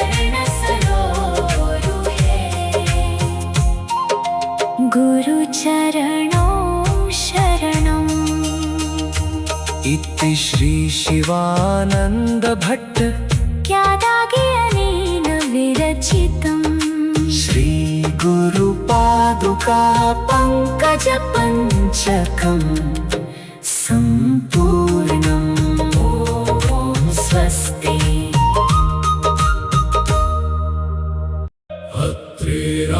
अत्रेरात्मप्रदानेन यो मुक्तो भगवान् ऋणात् दत्तात्रेयतमीशानं नमामि ऋणमुक्तये दरिद्रविप्रगेः यशाकं भुक्त्वोत्तमश्रियम् ददौ श्रीदत्तदेवः सदारिद्र्यात् क्षिप्रदो अवतु अत्रेरात्मप्रदानेन यो मुक्तो भगवान् ऋणात् दत्तात्रेयतमीशानं नमामि ऋणमुक्तये दरिद्रविप्रगेः यशाकं भुक्त्वोत्तमश्रियम् ददौ श्रीदत्तदेवः सदारिद्र्यात् क्षिप्रदो अवतु अत्रेरात्मप्रदानेन यो मुक्तो भगवान् ऋणात् दत्तात्रेयतमीशानं नमामि ऋणमुक्तये दरिद्रविप्रगेः यशाकं भुक्त्वोत्तमश्रियम् ददौ श्रीदत्तदेवः सदारिद्र्यात् क्षिप्रदो अवतु अत्रेरात्मप्रदानेन यो मुक्तो भगवान् ऋणात् दत्तात्रेयतमीशानं नमामि ऋणमुक्तये दरिद्रविप्रगेः यशाकं भुक्त्वोत्तमश्रियम् ददौ श्रीदत्तदेवः सदारिद्र्यात् क्षिप्रदो अवतु अत्रेरात्मप्रदानेन यो मुक्तो भगवान् ऋणात् दत्तात्रेयतमीशानं नमामि ऋणमुक्तये दरिद्रविप्रगेः यशाकं भुक्त्वोत्तमश्रियम् ददौ श्रीदत्तदेवः सदारिद्र्यात् क्षिप्रदो अवतु अत्रेरात्मप्रदानेन यो मुक्तो भगवान् ऋणात् दत्तात्रेयतमीशानं नमामि ऋणमुक्तये दरिद्रविप्रगेः यशाकं भुक्त्वोत्तमश्रियम् ददौ श्रीदत्तदेवः सदारिद्र्यात् क्षिप्रदो अवतु प्रसन्नवदनं देवं प्रमोददायकं विभुम्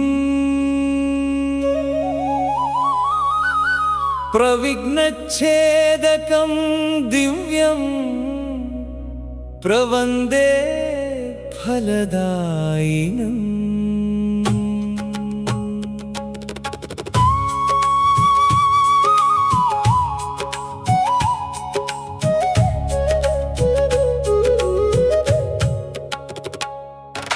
गम्भीरवदनं देवं गम्बीजाक्षरगर्वितम् गकाररूप सर्वस्वं गणेशं नमाम्यहम्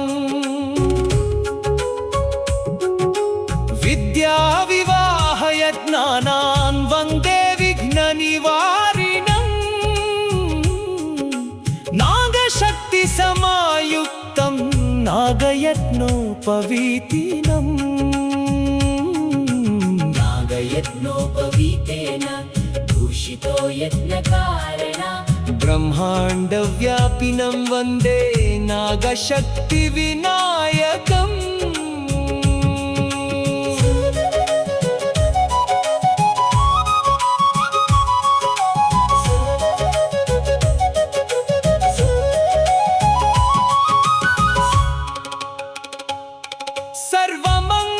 सर्वमङ्गलमाङ्गल्यं सर्वशक्तिप्रदायकम् वन्देऽहं सततं भक्त्या नागशक्तिविनायकम्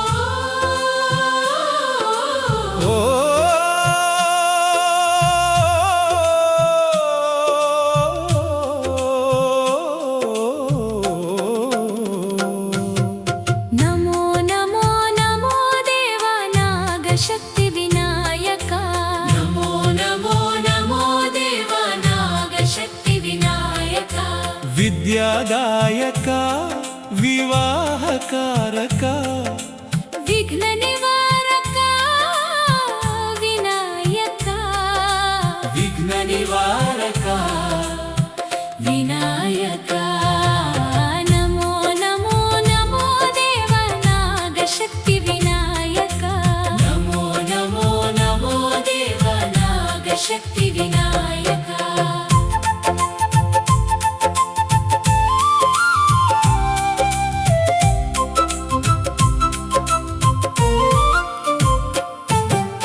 यज्ञकारण पापहरण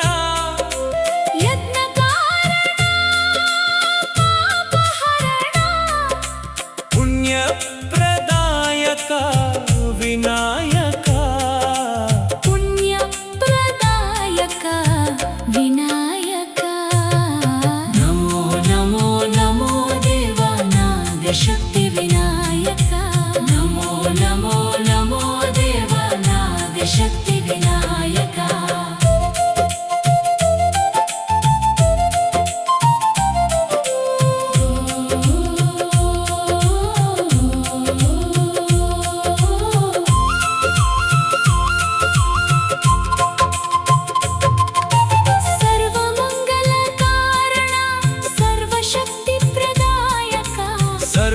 सर्वमङ्गलकारण सर्वशक्तिप्रदायक शक्तिधाम विराजिता नागशक्तिविनायका शक्तिधाम विराजिता नागशक्तिविनायका